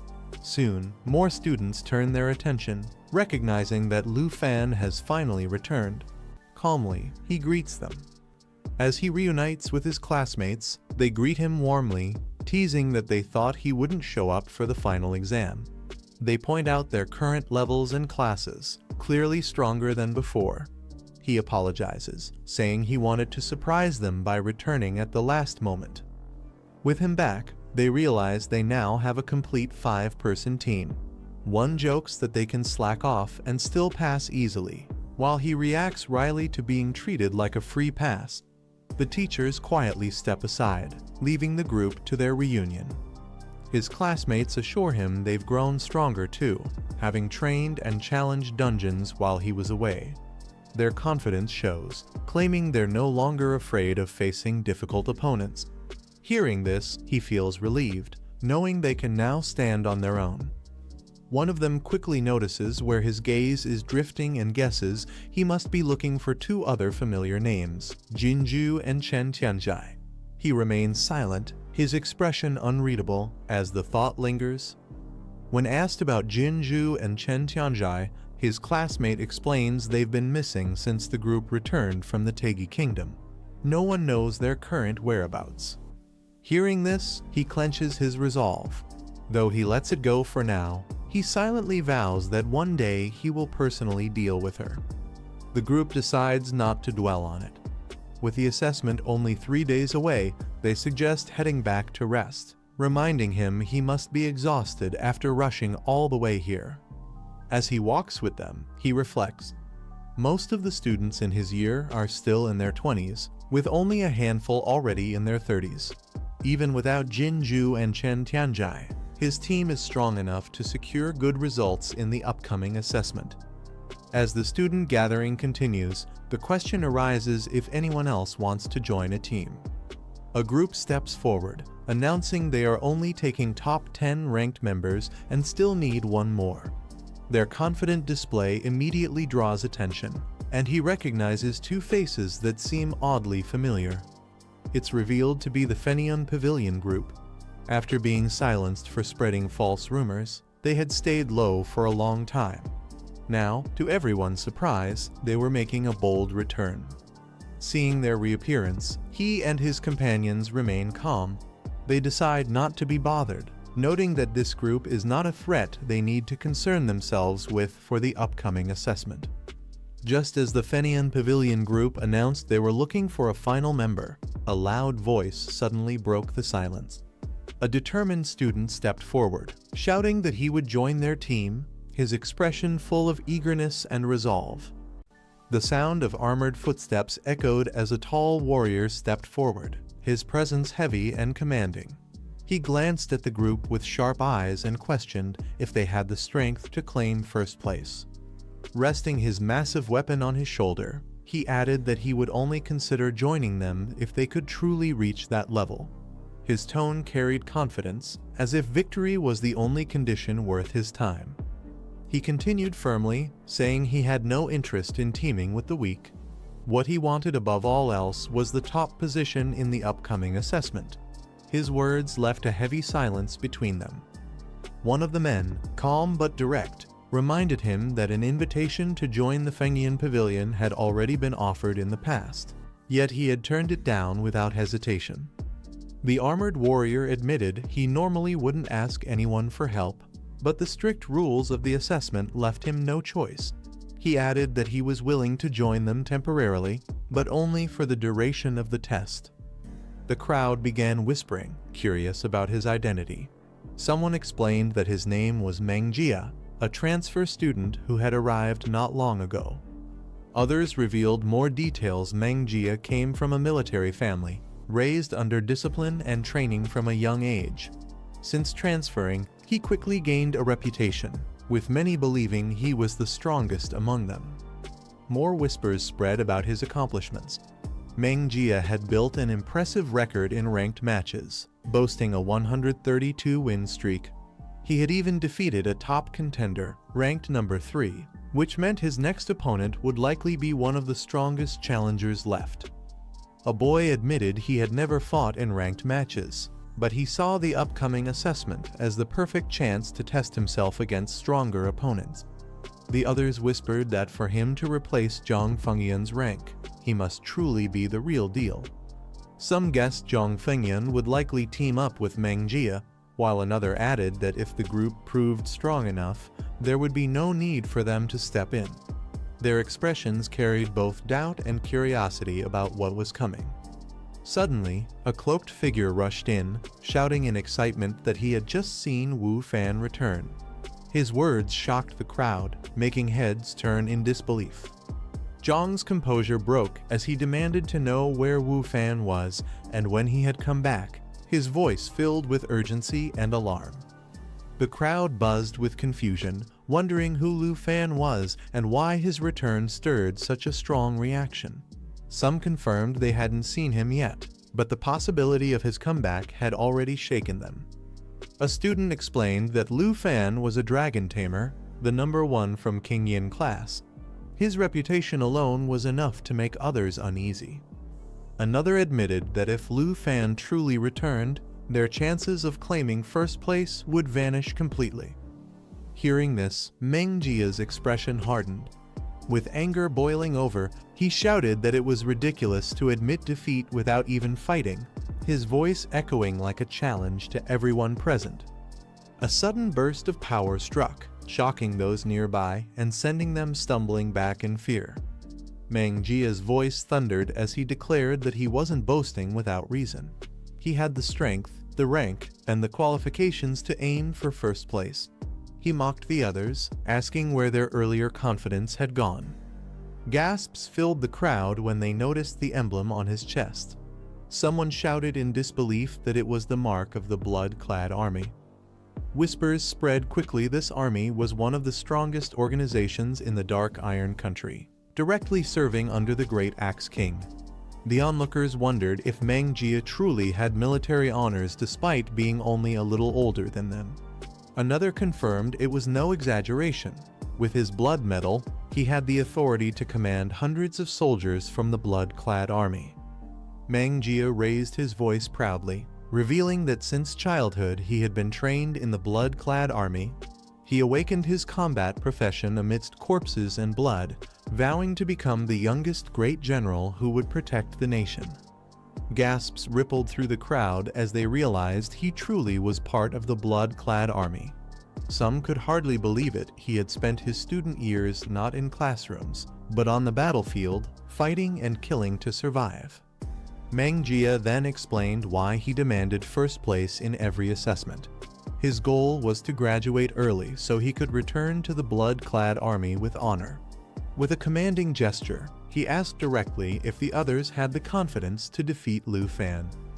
The tension thickened as a hesitant reply came. Faced with Mang Jia's overwhelming aura, one of them struggled to respond, their voice faltering as they admitted their uncertainty.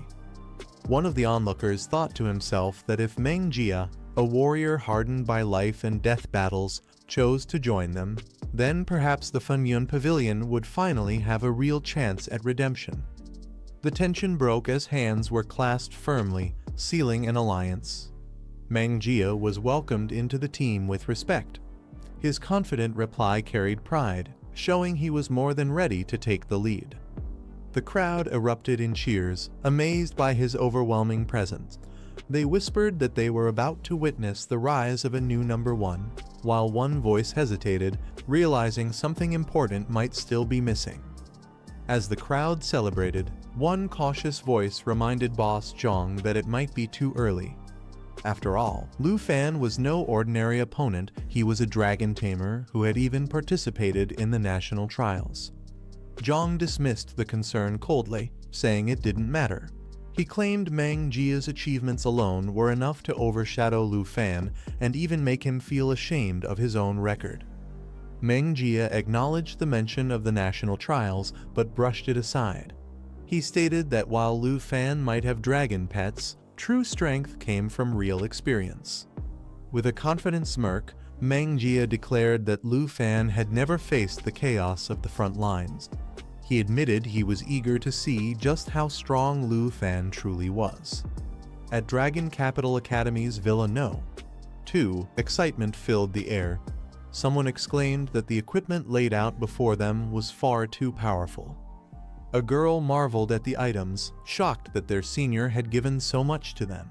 Another pointed out that the gear was so valuable and strong, it could be used even at level 57. The group admired how their senior had prepared skill books and protective equipment for everyone, even thinking about Miss Yi's safety.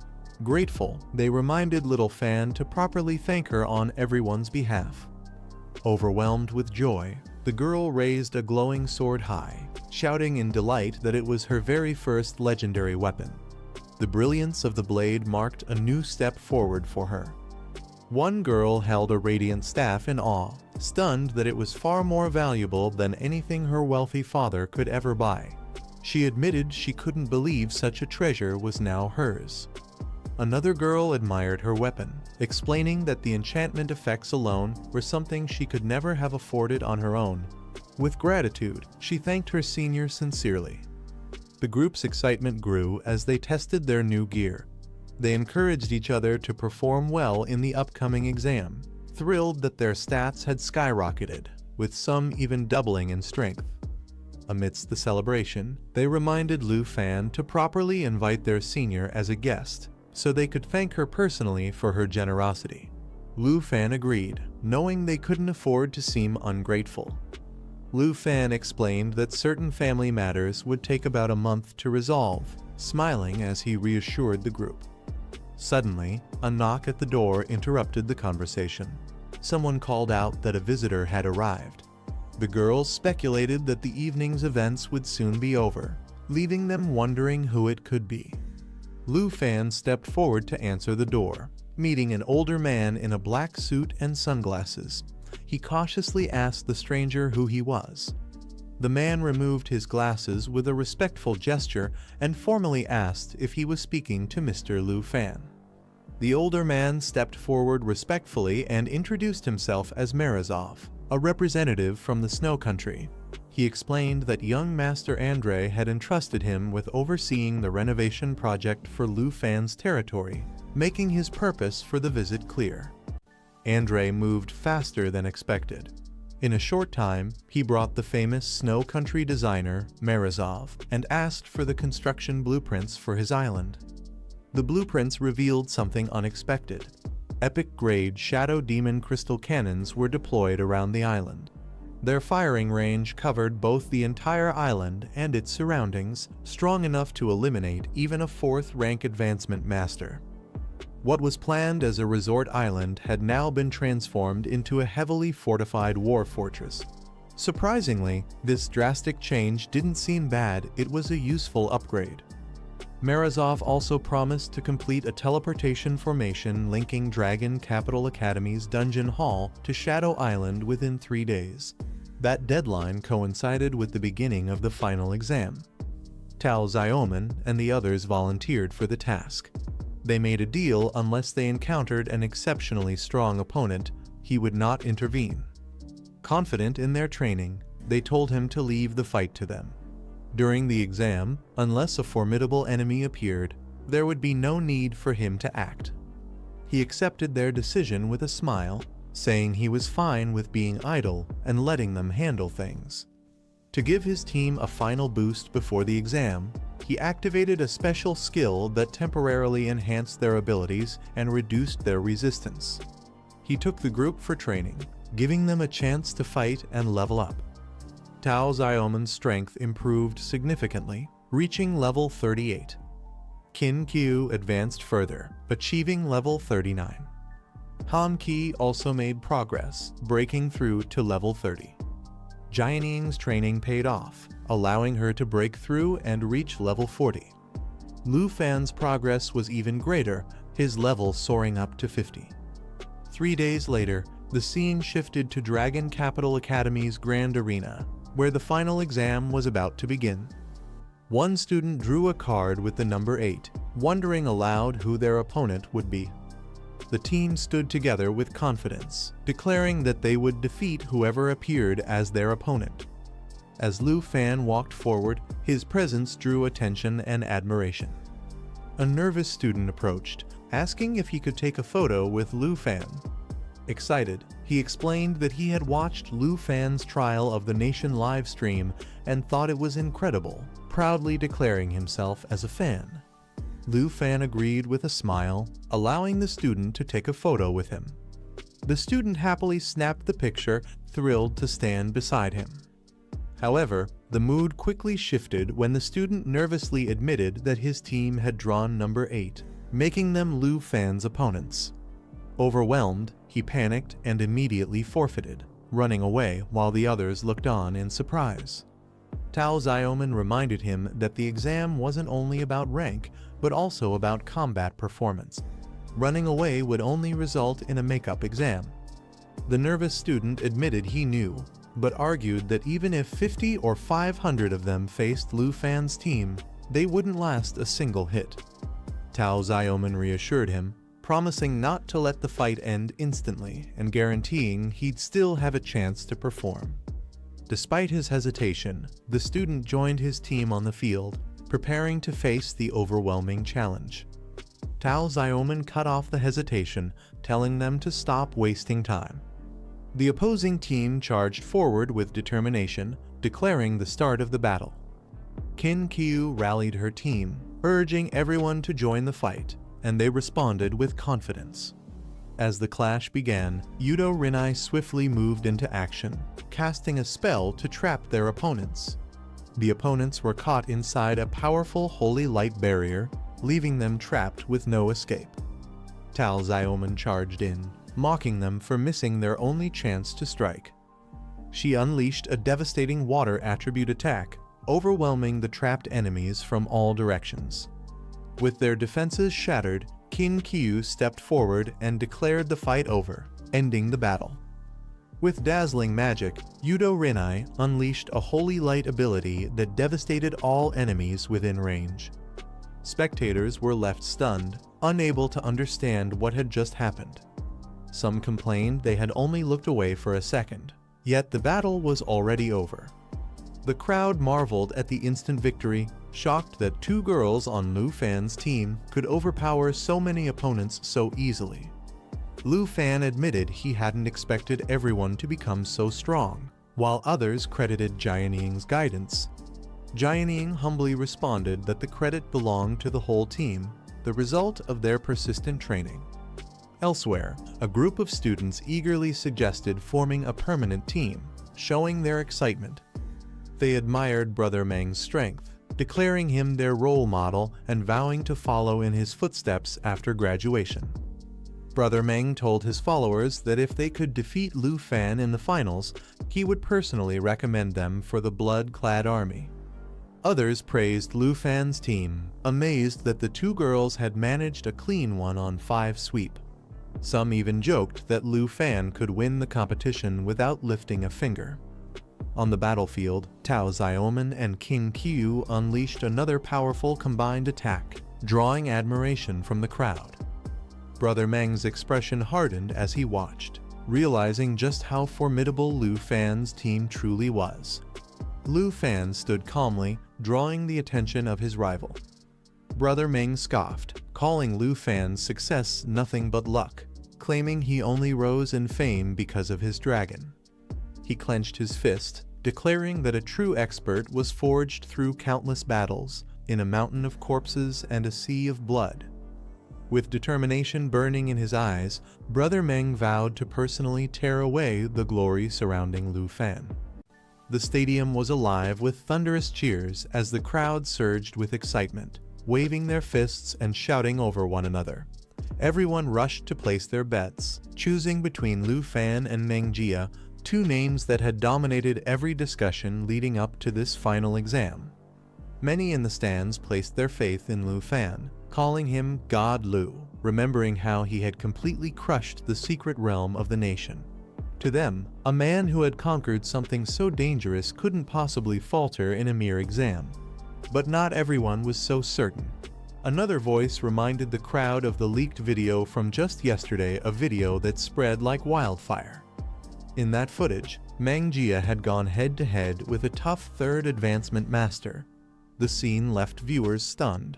In less than 5 minutes, bones were broken and bodies lay scattered across the ground. Her strength was undeniable, and it threw the entire stadium into doubt. This match, they realized, was far from decided. As the announcer stepped forward, the noise quieted just slightly. He declared the first fighters who would be entering the arena, and the audience leaned in with anticipation. But then came the shock. Lu Fan and Mang Jia weren't the ones stepping forward. The crowd buzzed with confusion, realizing the two strongest contenders weren't fighting each other just yet. Spectators voiced concern, noting that facing 3 opponents at once created a huge gap. They pointed out that including a life-type profession in the team only added a clear weakness. Meanwhile, Lu Fan sat calmly among the crowd, his presence steady and silent, while those around him continued to speculate. On the field, a tall man with a scarred face stood firm, his expression unwavering as he prepared for the match. Across from him, one of the challengers mocked arrogantly, warning that without fighting, Lu Fan's team would lose their #1 title. Lu Fan leaned back casually, reminding his team to step up their efforts as the battle unfolded. His words struck hard, sharpening the determination in his teammates' eyes. On the opposing side, their leader shouted orders to finish the fight quickly and prove that the Fengyan Pavilion was making a comeback. Her group responded with determination. Hearing that, Lu Fan's side smirked with confidence. They prepared to fight seriously, vowing not to let anyone look down on them. The arena fell silent for just a moment as the referee raised her hand. With a sharp command, she announced the start of the match. The crowd erupted in cheers as the battlefield came alive. Without hesitation, Lu Fan's team unleashed their opening moves. The pink-haired warrior summoned swirling torrents of water, her skill creating countless blades that shot out in every direction. The attack carried crushing force, piercing targets while slowing their movements and weakening their defenses. At the same time, the silver-haired priestess raised her staff high, summoning a blazing radiance. With a cry, she called forth starlight annihilation, flooding the field with divine light. The holy power burned through enemies, dealing continuous damage and reducing their resistance, leaving them vulnerable under the relentless glow. In an instant, the battlefield was engulfed by waves of water and searing light. The fight had only just begun, but the overwhelming power of Lu Fan's side left the stadium roaring in shock and awe. The atmosphere grew heavier as the black-haired swordswoman stepped forward, her hands glowing with power. With a sharp command, she unleashed her skill, mountain shaking. Massive blades of energy appeared in the air, carrying devastating force that spread its damage to every enemy within reach. Across the field, Fengyan Pavilion's fighters braced themselves.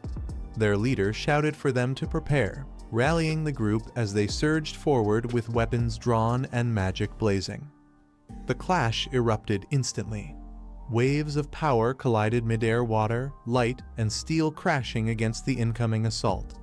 The shockwaves lit up the entire arena, forcing even the spectators to lean back from the sheer pressure of the collision. Realizing the overwhelming impact, one of the enemy mages barked an urgent command to scatter. Their formation broke apart as they scrambled to avoid the combined barrage, struggling to withstand the crushing momentum of Lu Fan's team. The battlefield shook as explosions erupted across the arena, sending smoke and fire billowing into the air. The impact blinded the spectators for a moment, hiding the enemy's movements within the chaos. Through the settling haze, Lu Fan's teammates scanned the field carefully. One of them warned the others to stay alert, suspecting a trap. The thought of their opponents retreating so easily didn't sit right. Their instincts proved correct. From the smoke, a sudden spell struck out, binding Ning in glowing chains of magic. Her body was instantly restrained, lifted into the air as she struggled against the imprisoning force. Shock rippled through the team. The enemy's plan was clear. Their target wasn't the group as a whole, but Ning specifically. The sorcery locked her completely, leaving her unable to move or use her abilities for several critical seconds. The battle split into chaos as opponents clashed on all sides. The pink-haired warrior intercepted an incoming strike, while another declared with confidence that their fight was against her, not anyone else. Meanwhile, Ning remained bound by the glowing chains, facing an enemy who sneered at her helplessness. He mocked that with her restrained, the match would be decided once she fell. But the enemy wasn't finished. Dark energy surged as his skill activated.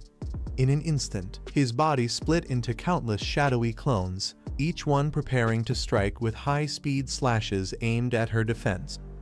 For the next few seconds, their combined assault could reduce even the toughest opponent's strength. Yet, Ning's expression didn't falter. With calm eyes, she looked at them and spoke lightly, asking if that was truly all they had. Her words unsettled her enemies, who couldn't understand her composure despite the trap closing in. The battle raged on as radiant light burst across the arena. The priestess raised her staff and unleashed starlight annihilation.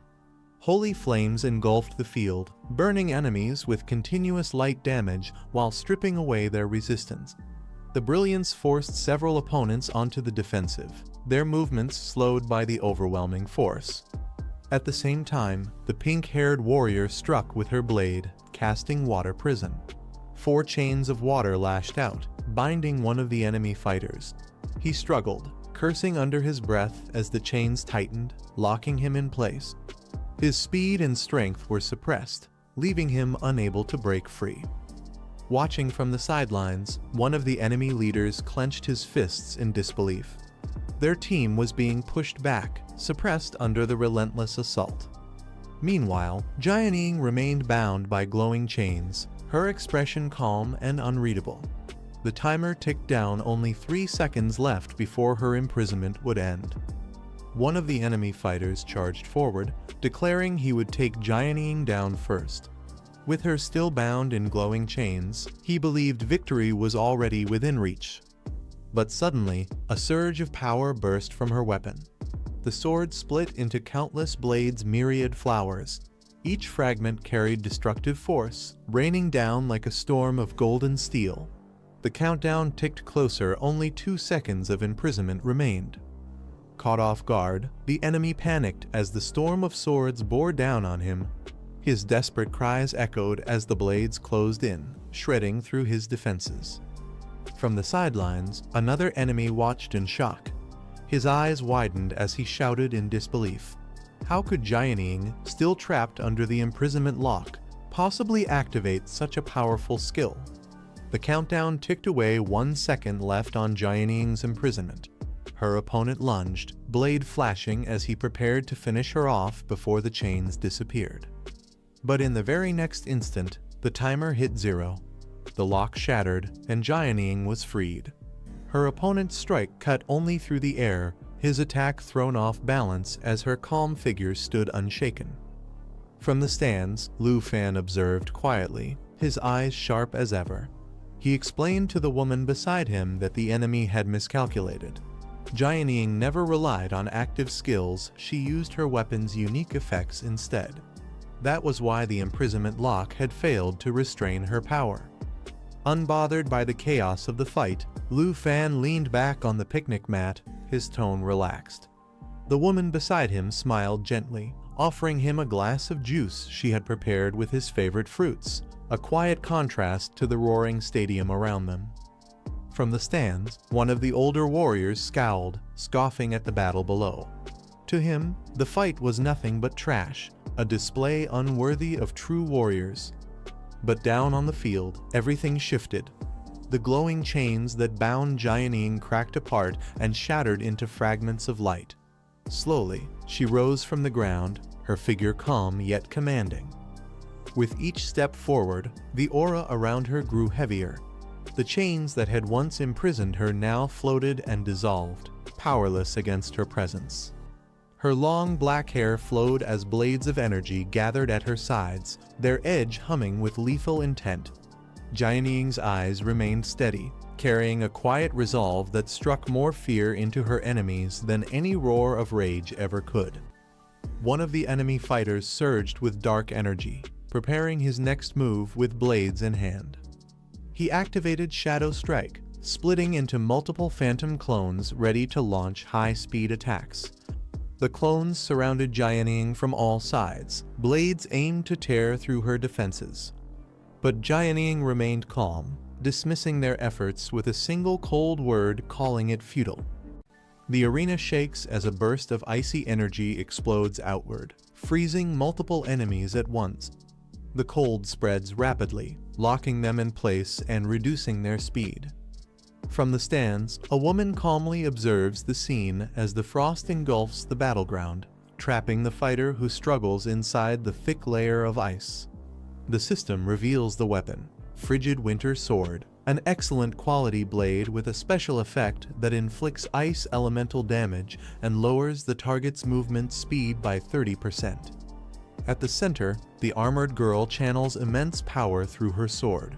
Ice spears surge in every direction before she unleashes a devastating strike, shattering the ground and overwhelming her opponent with unstoppable force.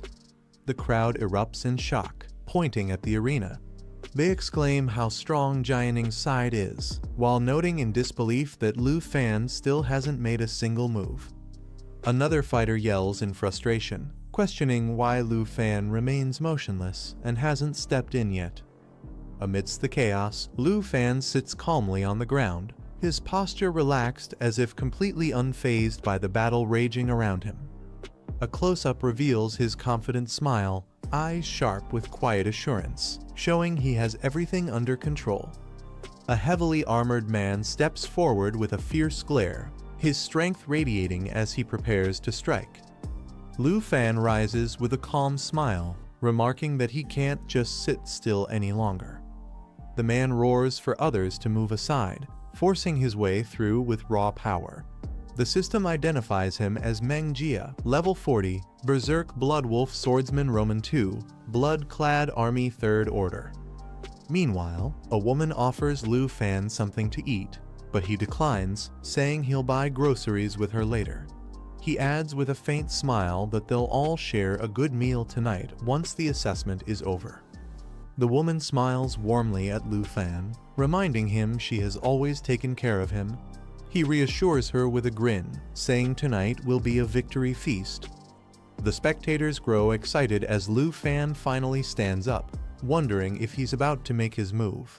Commentators recall how he terrified the crowd the last time he fought against the pavilion.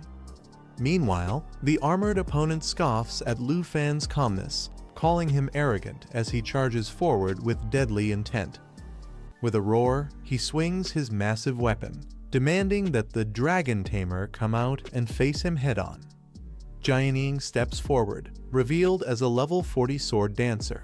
She blocks the path with her glowing blade, declaring that anyone who wants to advance must first get through her. Both fighters unleash their weapons at once. The Frigid Winter Sword slows opponents with icy damage, while the enemy's blood-bearing sword cuts through defenses and boosts attack speed. Their clash shakes the arena. The armored man roars that he has no interest in Ning, striking with explosive force.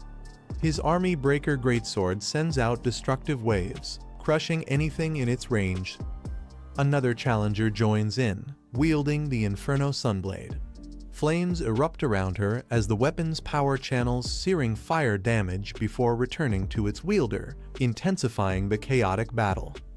As the battle rages, a fighter intercepts the attack with a bold declaration, reminding the enemy that their true opponent is him.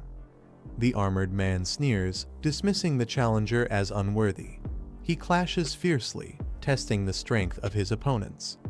Another ally leaps in to assist, but Ning clicks her tongue in annoyance, calling her target stubborn and troublesome. From the sidelines, a silver-haired girl calmly steps forward. She tells the others there's no need to intervene, stating that since he wishes to fight her, she will personally grant him that battle. Lu Fan steps forward confidently, stating that everyone has performed well enough. He adds that if this had been a real life or death battle, Funyun Pavilion would have been wiped out long ago. Mang Jia mocks him, saying anyone can boast while hiding behind women. He overpowers an opponent, pushing them to the brink as they struggle to hold on. Suddenly, his expression shifts in shock as fiery arrows rain down. The system reveals the weapon, Arrow of the Nether Serpent, capable of firing 12 magical arrows at once, each dealing heavy damage.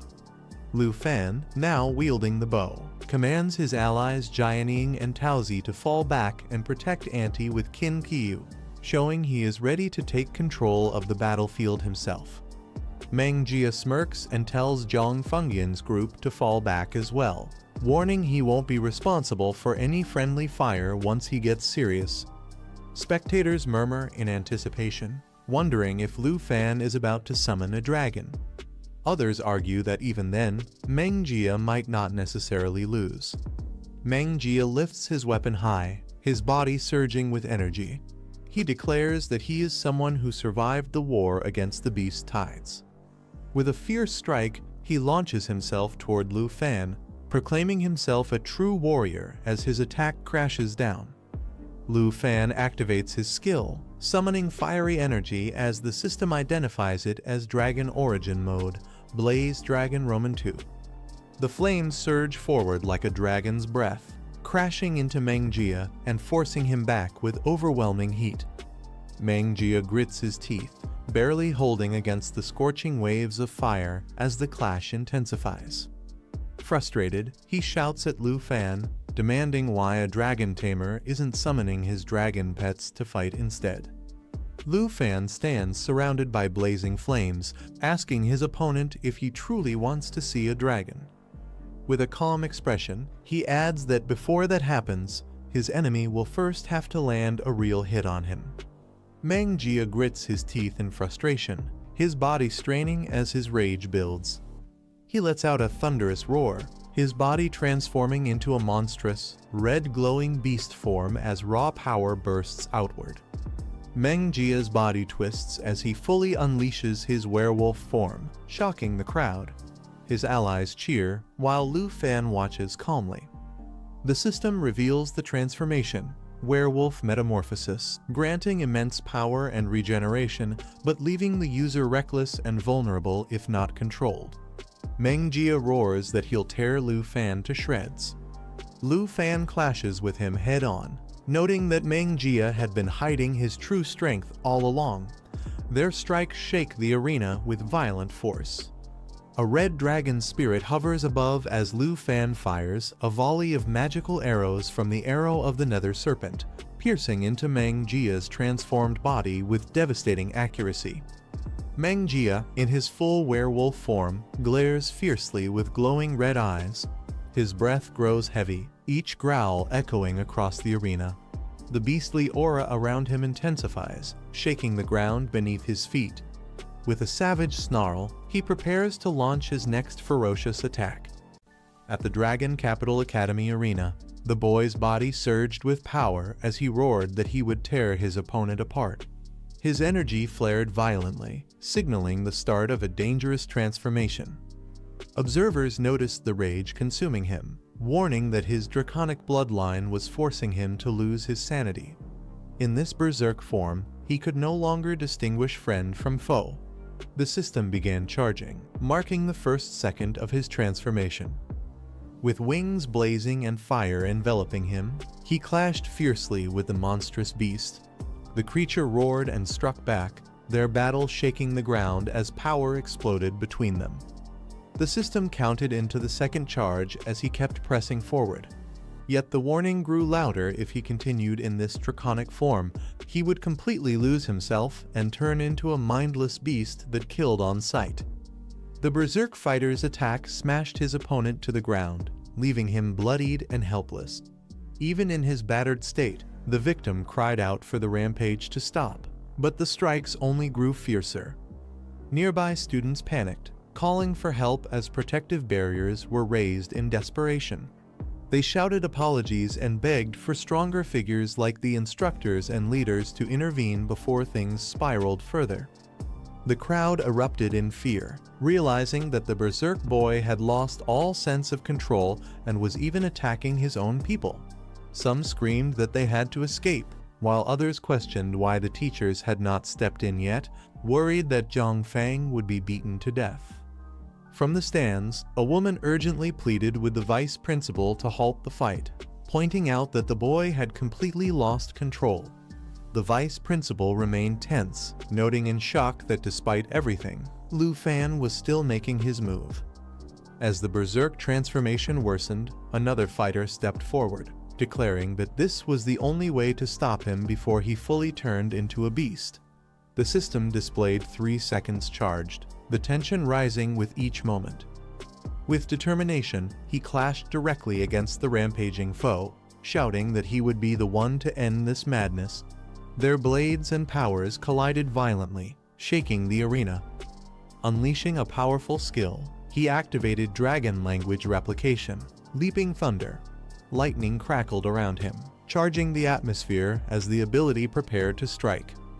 Bolts of thunder rained down, chaining from target to target with overwhelming force. The berserk boy screamed in agony as the replicated skill amplified the damage, combining the dragon's might with the user's own strength.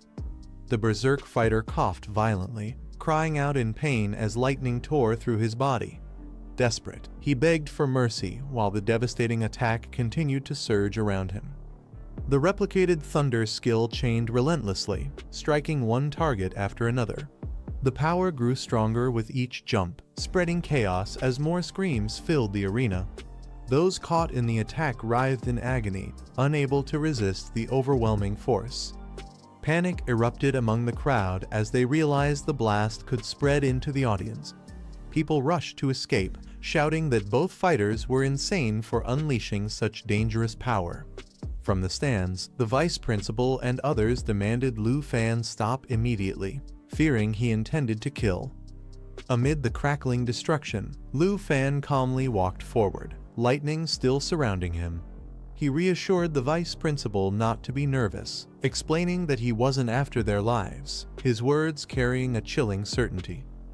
As the dust settled, Lu Fan calmly stated that while his opponents would survive, they would be spending several days in the hospital. The werewolf transformation was finally undone, the enemy's stamina fully depleted. The crowd erupted in disbelief, stunned that Lu Fan had taken down everyone with a single skill. Some muttered that the wait had been worth it, while the announcers declared the final assessment officially over. The victors were announced: Lu Fan, Jianying, Qin Qiu, Tao Xiaoman, and their external supporter, Han Qi.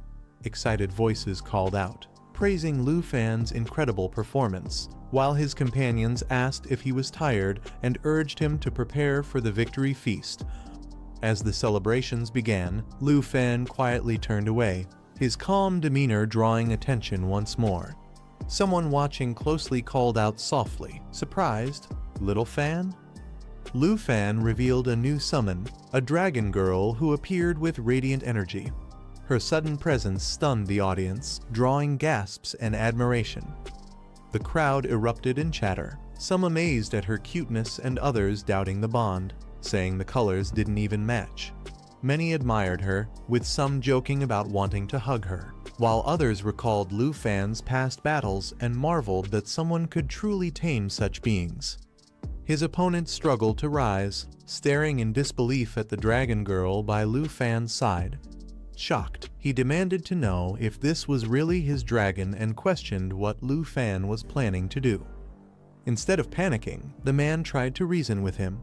He asked if pressing the advantage was necessary, reminding Lu Fan that this was not a battlefield and questioning if there was truly a need to kill him. The dragon girl released the Fountain of Life, a radiant green light that spread across the arena. Its power continuously restored the health of all friendly targets, surrounding the fallen fighters in healing energy. The battered opponent looked up in disbelief as his wounds began to mend. He muttered in surprise, realizing that Lu Fan was actually healing them instead of finishing them off. Relief mixed with shock as the pain started to fade. Standing firm, Lu Fan explained coldly that in the future, they shouldn't waste time playing chess with terrible players. He added that hanging around Funyun Pavilion would only drag them down further. One of the defeated fighters trembled, clenching his fist tightly. Words stuck in his throat as he struggled to respond, his pride shattered by Lu Fan's overwhelming dominance. The defeated fighter roared in frustration, refusing to accept the outcome. He couldn't believe that despite his fierce training and strength, he had been brought down so easily.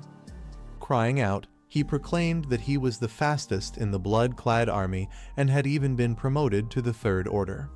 Yet all that power meant nothing as he lay beaten in front of a student. His voice cracked with disbelief as he questioned how someone like Lu Fan could defeat him with such ease. The humiliation burned deeper than his injuries. Falling to his knees, he declared the result unfair, calling it too cruel. Lu Fan looked down at him calmly, acknowledging his despair with a quiet response he understood. Lu Fan reflected on how others often dismissed him as just a lucky boy who relied solely on his dragon pets to climb to the top. Yet beneath the whispers, his achievements told a different story. His efforts had been countless, devoting himself to raising every dragon, overcoming trials, and constantly facing impossible challenges. His accomplishments were not any less than those who doubted him. In recognition, he had even earned a golden emblem from the Griffin Legion, proof of his true worth. The revelation shocked his opponents, who couldn't believe someone enrolled for only a year could gain such honor. They accused him of lying, their disbelief echoing across the arena. The announcement stirred the crowd, with whispers speculating about Lu Fan's ties to recent events in the Tixi Nation. The vice principal, however, ended the tension, assuring that no one else would be harmed and instructing Du Han to leave with him. Lu Fan assured his opponents that he wouldn't abuse his power to toy with them. Instead, he advised them to keep training so their strength would one day match the positions they sought. Meanwhile, his companions cheered in excitement. Xiao Fei eagerly shouted about enjoying delicious food soon, while another urged elder sister Han to hurry, already looking forward to the grand victory feast. On the other side, the defeated fighters struggled to recover. One tried to help his leader up, but the man stubbornly pushed him away, insisting he could stand on his own despite his battered state. Clutching a mysterious gem tightly, the man smirked to himself, laughter spilling out as he muttered with a dark tone, hinting that his defeat might not be the end. Holding the glowing gem in his hands, the defeated man realized the truth. He admitted that he was the one whose strength did not match his position, the weight of his loss finally settling in. That evening, after the grand victory feast, the scene shifted to Villa No. 2 at Dragon Capital Academy, where the night grew calm and quiet. Lu Fan stepped outside with a satisfied smile, remarking on how delicious Auntie's cooking had been. Every meal she made was always perfect, leaving him content. He chuckled to himself, recalling that once Auntie studied the scroll given by his senior sister, her cooking would not only taste better but even grant stronger buffs, making the future meals something to look forward to. As Lu Fan entered his room, he froze in shock. Lying on his bed was Jian Ying, dressed in a way that left him completely stunned. He turned away in silence, unsure of what he had just walked into, his mind struggling to process the scene. Confused, he questioned why Ning would be in his bed and dressed like that. He wondered if his eyes were deceiving him, unable to believe what he was seeing. Trying to make sense of it, he nervously blamed the mushrooms he had eaten earlier. Doubt crept in as he wondered if Auntie's cooking had finally gone wrong, making him hallucinate. He slowly pushes the door open, his expression uneasy and his face slightly flushed as he peeks inside. The moment he steps in, he notices her sitting casually on the bed. Startled, he blurts out in confusion, questioning why she is in his bedroom. She rises gracefully and admits that she entered without permission, her tone calm but carrying a hint of nervousness. Facing him directly, she shyly confesses that she had been waiting for him. Blushing, she adds that after he finished eating, she wanted to spend time with him. He looks shocked and flustered, stammering as he asks what she meant by wanting to be with him. She quickly explains that she only wanted to talk about the upcoming holiday break. She mentions hearing from elder sister Han that he would be leaving the capital once the break begins. He nods and explains that the break lasts 4 months, and they will be returning to Janghai City. He adds that Qin Qiu and Taozi will also be going since it is their hometown. Blushing, she hesitates before asking if she can go with him. He responds with surprise, then laughs lightly, agreeing that she can, though he wonders why she would want to. She lowers her gaze and admits softly that she has nowhere to return to. Her thoughts reveal the truth. Her family had once been among the most prominent in a border city of Yunbei province. But everything changed when the beast tide struck, leaving the entire city in ruins. The memory shows the devastating battle. Her family and the city's defenders fought desperately until the very last moment, but in the end, none of them survived. She faces him again and explains that all of this happened just 2 months before she enrolled, leaving her with no home to go back to. She admits that although she was once the top scorer of Yunbei province, she no longer has a home to return to. Lowering her head, she apologizes for being a burden and suggests she could just stay behind during the break, focusing on training. He gently reassures her, saying that no one is meant to be alone. With a calm smile, he promises that they will go back to Janghai City together. Hearing his words, she falls silent as he adds that Janghai will become her new home. She smiles warmly, her eyes soft as she thanks Lu Fan with genuine gratitude. Meanwhile, deep within the Shengu forest on the border of Taiji Nation, the scene shifts to a dark and eerie place where the air trembles with strange energy. A massive crack splits through the ground, releasing ominous purple light as the surroundings shake violently. From within the destruction, a colossal figure begins to emerge, its body radiating overwhelming power as it steps into the world. A massive skeletal hand rises from the darkness, radiating terrifying purple energy as ominous voices echo about awakening power and vengeance. News spreads quickly. An urgent broadcast announces that Taiji Nation has been struck by a large-scale snow tide attack. All flights to the nation are suspended indefinitely. People gather in shock, questioning what could have happened. With only text updates available, suspicion grows that Taiji Nation is deliberately blocking the news. He reflects quietly, noting that the Lai family took control after the Sin family's fall. Thankfully, his wanted status has been erased. Still, he wonders if the powerful figure's senior sister once mentioned, who secretly supported Taiji Nation, will finally make their move. As they sit together, one of the girls says it's none of their concern. She cheerfully adds that once they return to Janghai City, she'll show everyone around and let them see their new home. He closes his eyes and reflects silently, deciding not to dwell on the recent troubles. Instead, he tells himself the wiser choice is to enjoy the holiday. Meanwhile, in Tianshu City, chaos unfolds as flames and destruction consume the streets, the city reduced to ruins. From above, skeletal dragons with glowing eyes descend upon the city, spreading terror as people scream and flee in despair. Guards escort an older man as they announce they have brought the person he requested. Above them, a massive skeletal dragon looms, its eyes glowing with a terrifying light. The man pleads desperately, begging the creature for mercy and to spare them. Sweating nervously, he thinks to himself that the one sent to help them has clearly abandoned them. If they fail to satisfy the beast today, the Liu family will be completely destroyed. In panic, he shouts at the guards to hurry and bring the person forward, hoping to appease the monstrous creature. The older man watches with a tense smile as guards escort two bound captives forward. Among them is a young man with white hair and a girl beside him, both restrained and forced to their knees. As the skeletal dragon looms overhead, the girl shouts in fear, asking what more it wants since the Jin family is already imprisoned. The older man steps up, presenting the white-haired boy and declaring that he is the one they are looking for, the only dragon tamer in the entire Taiji nation.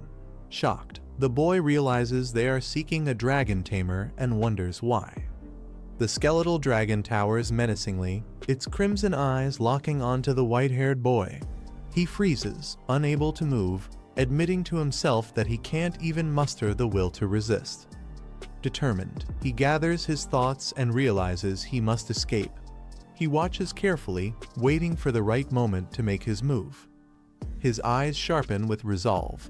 Gritting his teeth, he seizes the opportunity and shouts to himself that the time is now. With explosive force, he breaks free from his restraints, his body surging with energy as he charges forward, leaving his captors stunned. As chaos erupts, the white-haired boy grabs the girl and shouts for her to run, trying to shield her from the monstrous attack.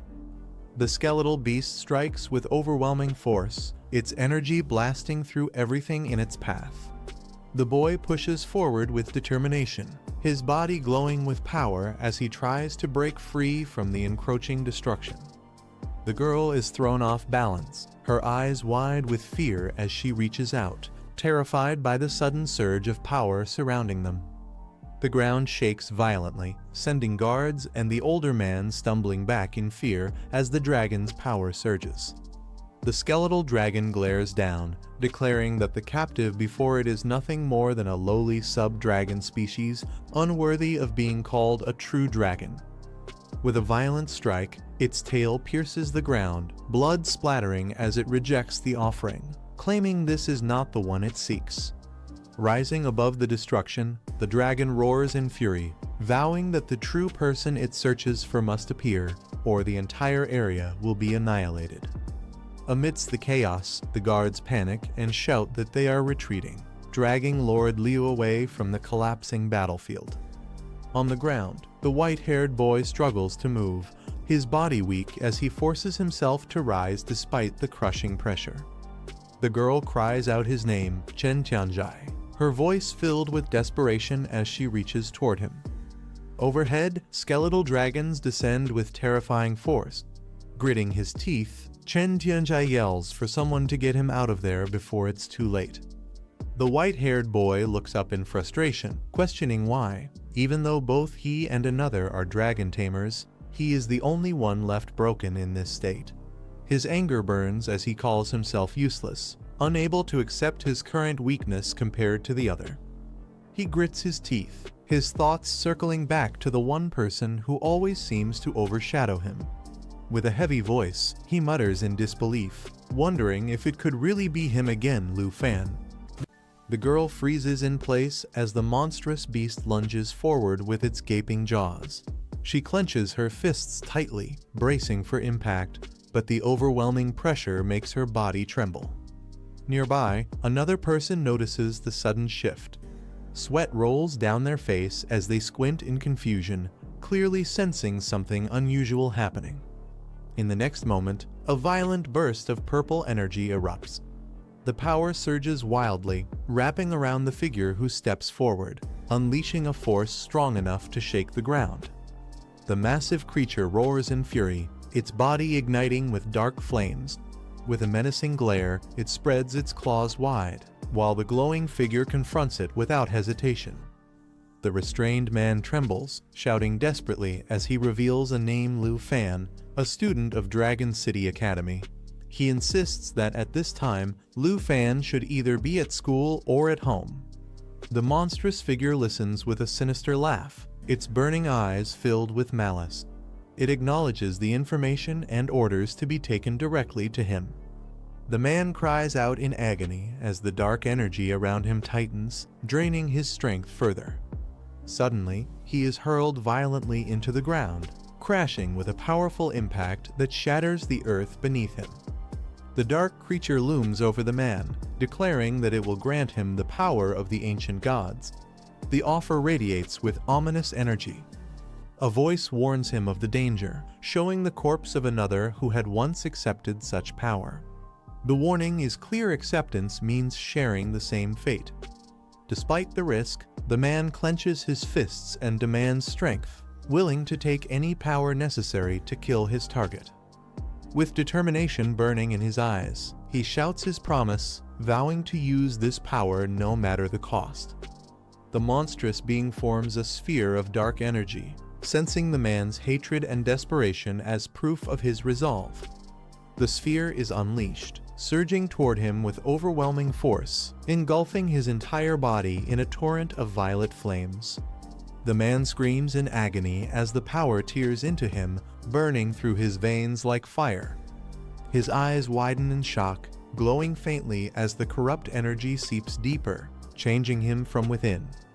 The man's body convulses as the corrupt energy spreads further, his form trembling violently under the immense pressure. A massive explosion of purple light erupts, shaking the ground as the energy consumes the surrounding area. The blast continues to expand, splitting rocks and shattering the earth in a storm of destructive force.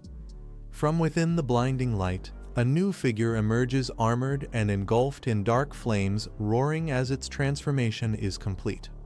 The man rises in a transformed state, clad in skeletal armor, his power skyrocketing to level 110.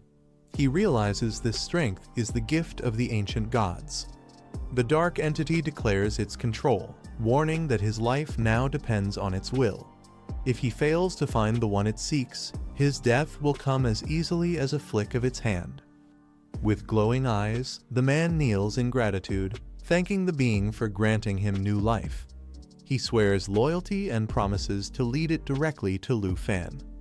Watching in shock, another person realizes the truth: the man has become favored by the ancient god, and the situation has grown far more dangerous. The girl watches in shock, realizing she once ordered him around so casually. Now, with his terrifying new strength, she fears he will kill her.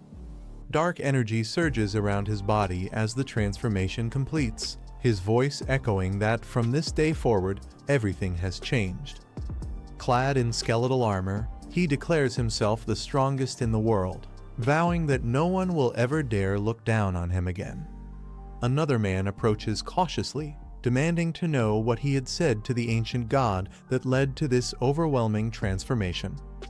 Confusion spreads among the group as the beast tide suddenly vanishes. An elder demands an explanation for why it disappeared so abruptly. The man calmly reveals that he promised to help the ancient god achieve its goal. By entering into a contract, the being has merged with him, resolving the crisis of Taxi State. Shocked, the elder presses further, asking if this means he can now wield the power of the ancient god. The man confirms it without hesitation. Alarmed, the elder warns him that the ancient god nearly destroyed Taxi Kingdom.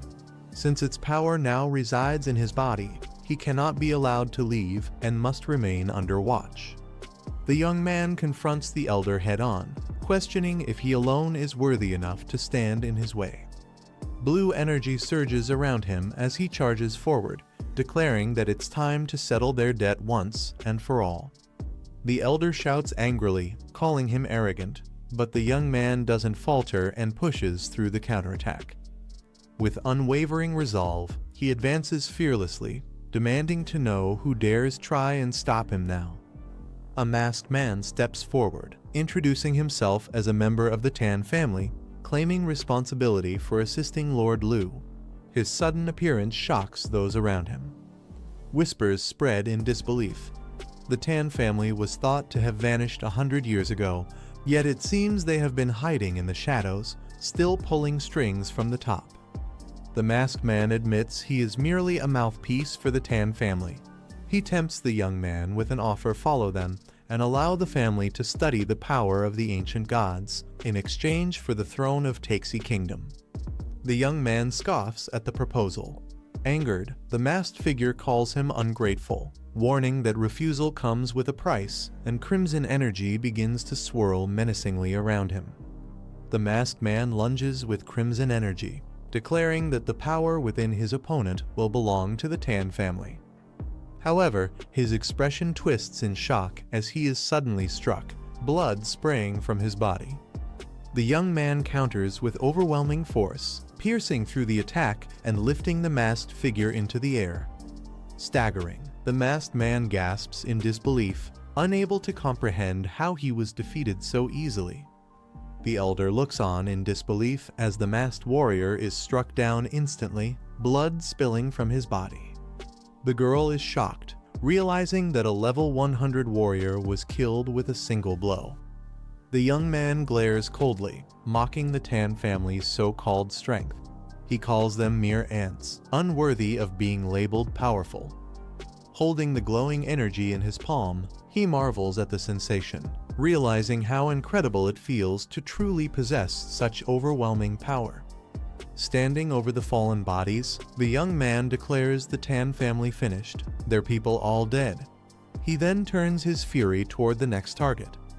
He reminds the elder of the Jin family's downfall, the imprisonment, and the torment he endured, accusing him of offering others as sacrifices to the ancient gods. Terrified, the elder protests desperately, claiming it was never his doing but the Tan family's orders. He insists he is only a mouthpiece, begging to be spared. Unmoved, the young man summons a colossal skeletal hand of energy, reaching toward the elder as he demands to know what fate should befall him next. The old man's face twists in fear as he realizes his fate.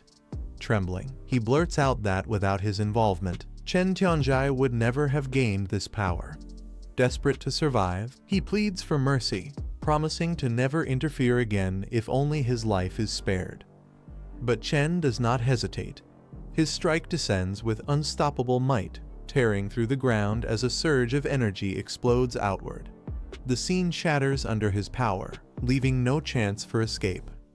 The soldiers watch in horror as the dust clears. Their voices crack with fear, shouting that their lord has fallen. Panic spreads instantly, and their faces show nothing but despair. Amid the chaos, Chen stands firm. His white hair flows with the rising energy, and his red eyes pierce through the battlefield. The cries of fear echo around him, but his expression remains cold and unshaken. The battlefield falls silent as Chen Tianjai stands tall, his weapon glowing with power. Before him, a terrified woman collapses to the ground, her eyes wide with fear. She bows deeply, her voice trembling. She admits her mistakes, begging for forgiveness, pleading desperately for Chen to let her live. His silence makes the moment heavier, his presence alone crushing her hope. But mercy never comes. In an instant, she is struck down, her body flung back with lifeless eyes staring into the void. Chen rises high into the air, his weapon crackling with destructive energy. With a swift motion, he prepares his next devastating strike, the storm around him spiraling out of control. As the storm clears, the woman slowly rises, staring at the sky in silence. A dark shadow passes overhead, wings slicing through the clouds, leaving her lost in thought. The scene shifts to Janghai City that afternoon. A car speeds down the road, carrying new stories with it. Inside, voices break the quiet. A cheerful man greets Lu Fan warmly, saying it has been a long time and praising how much he has grown. He recalls never missing any of Lu Fan's matches, boasting about how he crushed players and collected legendary dragons. His laughter fills the space as he expresses admiration. Lu Fan responds with a smile, thanking him for the kind words.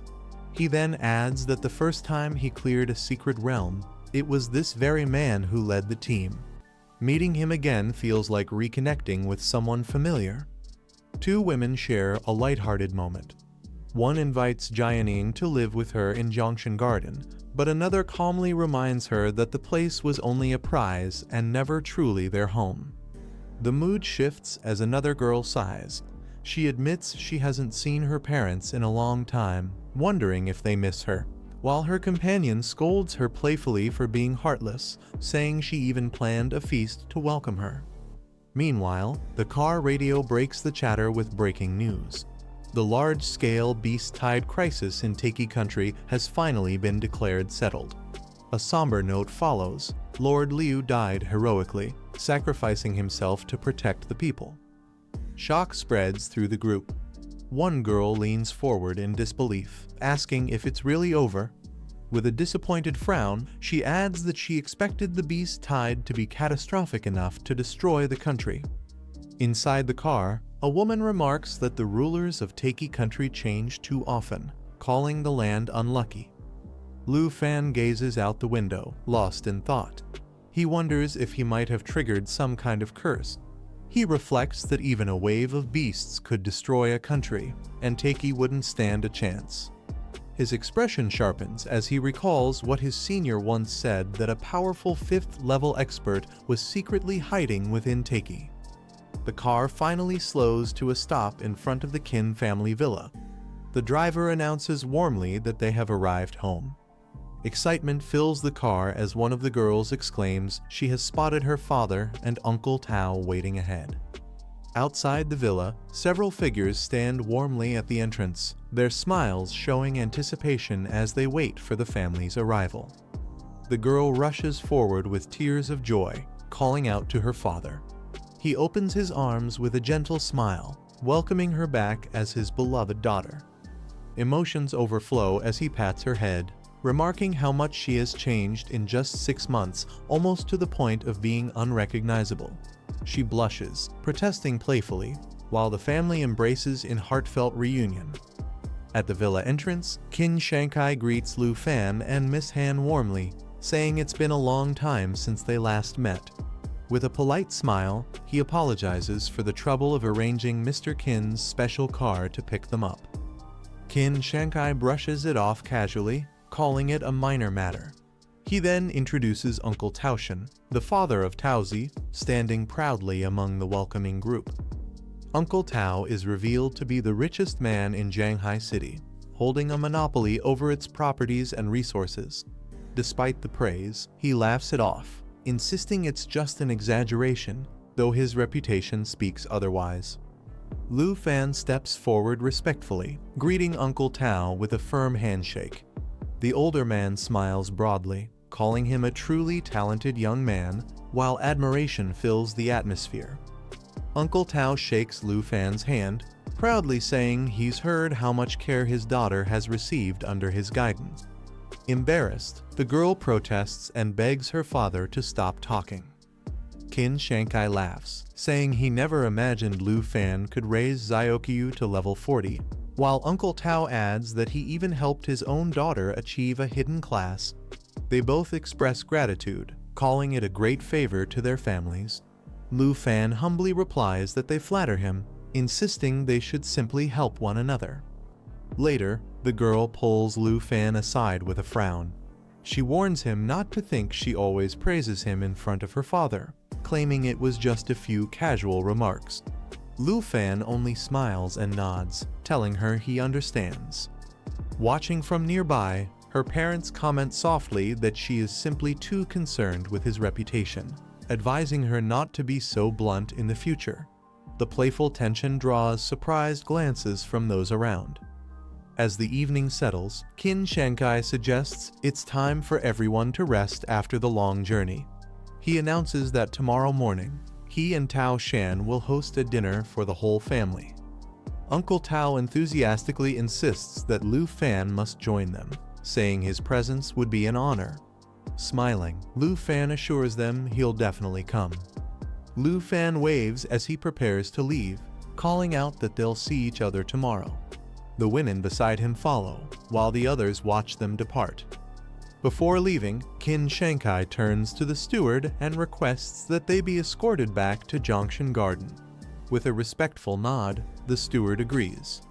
The group waves farewell as the car departs, leaving the villa behind under the warm evening light. One of the daughters smiles at her father, thanking him for being considerate of her friends. He chuckles, reminding her not to call him slow anymore. The city lights flash by as the car speeds through the streets. Inside, someone apologizes to Ning for not introducing her sooner, but she gently replies that it's fine, she's still new to this place anyway. Sitting together in the back seat, the two women reassure her. They promise to show her around once they've settled in, telling her she'll get used to everything little by little. As they ride in the car, the steward mentions that Zhongshan Garden was cleaned up in less than 2 days. Lu Fan looks surprised at the news. The steward explains further Mr. Qin has people maintain and clean Zhongshan Garden every week. He reminds them to keep their luggage ready for check-in at any time. The car soon arrives at the grand estate. Excitement fills the air as they announce this will be their new home. Ning stares in awe, impressed by the sight. The next morning, at Zhanghai's new City Star Hotel, Lu Fan sits quietly. With a heavy sigh, he reflects on his choices, admitting he had been careless and agreed to something yesterday without truly thinking it through. At the banquet table, Uncle Tao suddenly suggests that Xiao Lu and his daughter Taozi are a perfect match. Qin Shankai quickly counters, insisting that his own daughter Xiaoqiu is more beautiful, intelligent, and suitable. The tension leaves Lu Fan bewildered, wondering how things ended up like this. Uncle Tao presses on, praising Taozi's liveliness and how it balances Lu Fan's steadiness. He raises a toast, asking if Lu Fan agrees, leaving him awkwardly stammering a polite response. Qin Shankai interjects, pointing out how Lu Fan treats Xiaoqiu with far more gentleness, while Uncle Tao continues to push his case. Lu Fan can only smile uncomfortably as the pressure mounts. Uncle Tao stands by his daughter proudly, declaring that Taozi's carefree nature is proof of her good heart and pure attitude, someone who would never scheme against others. As the families argue, the atmosphere grows even heavier. The tension at the table rises further when Qin Shankai calls out Uncle Tao, asking what he's really trying to say. With a firm voice, he declares that his daughter Xiaoqiu has long admired Lu Fan, and as childhood sweethearts, their marriage is destined in the future. Xiaoqiu, flustered and embarrassed, covers her face, pleading with her father to stop speaking. At the table, two uncles start bickering, both insisting that Xiao Lu will eventually become part of their family.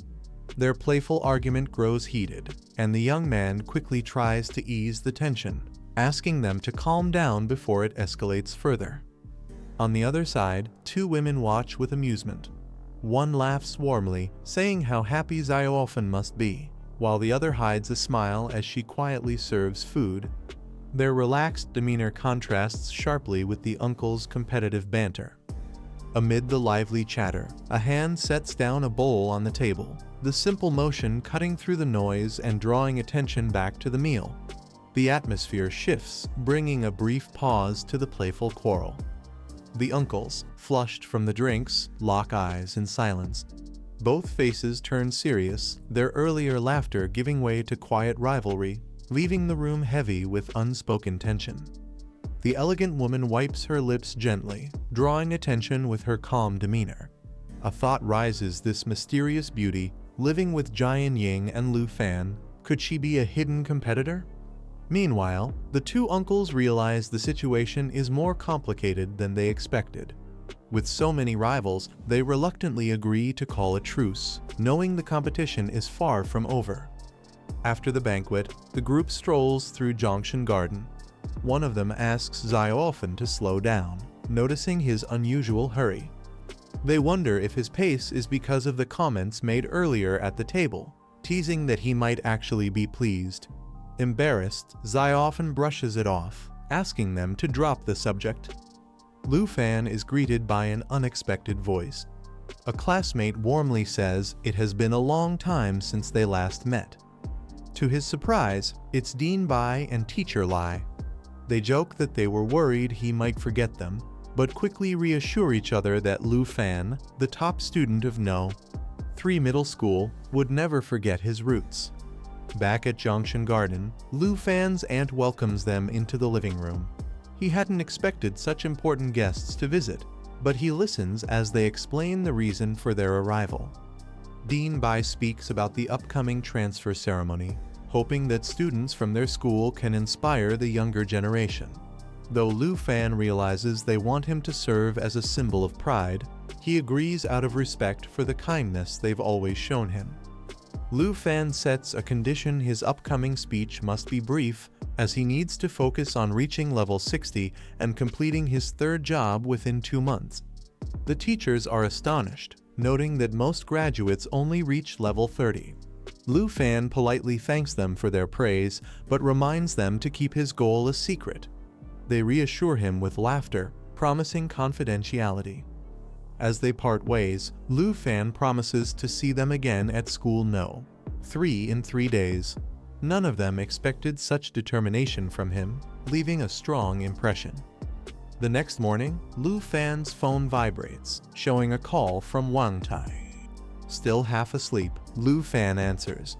On the other end, Wang Tai exclaims, shocked that Lu Fan had hidden something so important, scolding him for being too polite. Still half awake, Lu Fan listens as Uncle Qin tells him not to worry, only to use something once he receives it later. Confused, Lu Fan questions what exactly he is supposed to receive. Before he can think further, the call ends, leaving him puzzled. Almost immediately, his phone rings again. This time, it's Uncle Qin once more. Answering in irritation, Lu Fan asks why he's calling so early. Uncle Qin explains that experience crystals will soon be delivered, assuring him not to stress about upgrading since the Qin family will provide support. Lu Fan thinks about the experience crystals, realizing they're costly and provide only a small amount of experience compared to clearing secret realms. Still, he listens carefully as the explanation continues. He suddenly asks if both Uncle Qin and Uncle Tao know about his leveling. On the other side, the reply confirms it, leaving him momentarily speechless. Uncle Qin quickly adds that Tao Shan got ahead of him, urging Lu Fan not to waste time and to prepare for what's coming. The call ends abruptly. Annoyed yet thoughtful, Lu Fan reaches to switch something on, the sound breaking the morning silence. A delivery man arrives, announcing he has 2 large pieces of crystal for Lu Fan to sign. The crates shine brightly, filled with glowing crystals. Lu Fan realizes the news of his leveling plans must have spread quickly, joking that his old school clearly wasn't a place that kept secrets. It turns out both Uncle Qin and Uncle Tao had rushed to buy every experience crystal available in the city and sent them directly to him.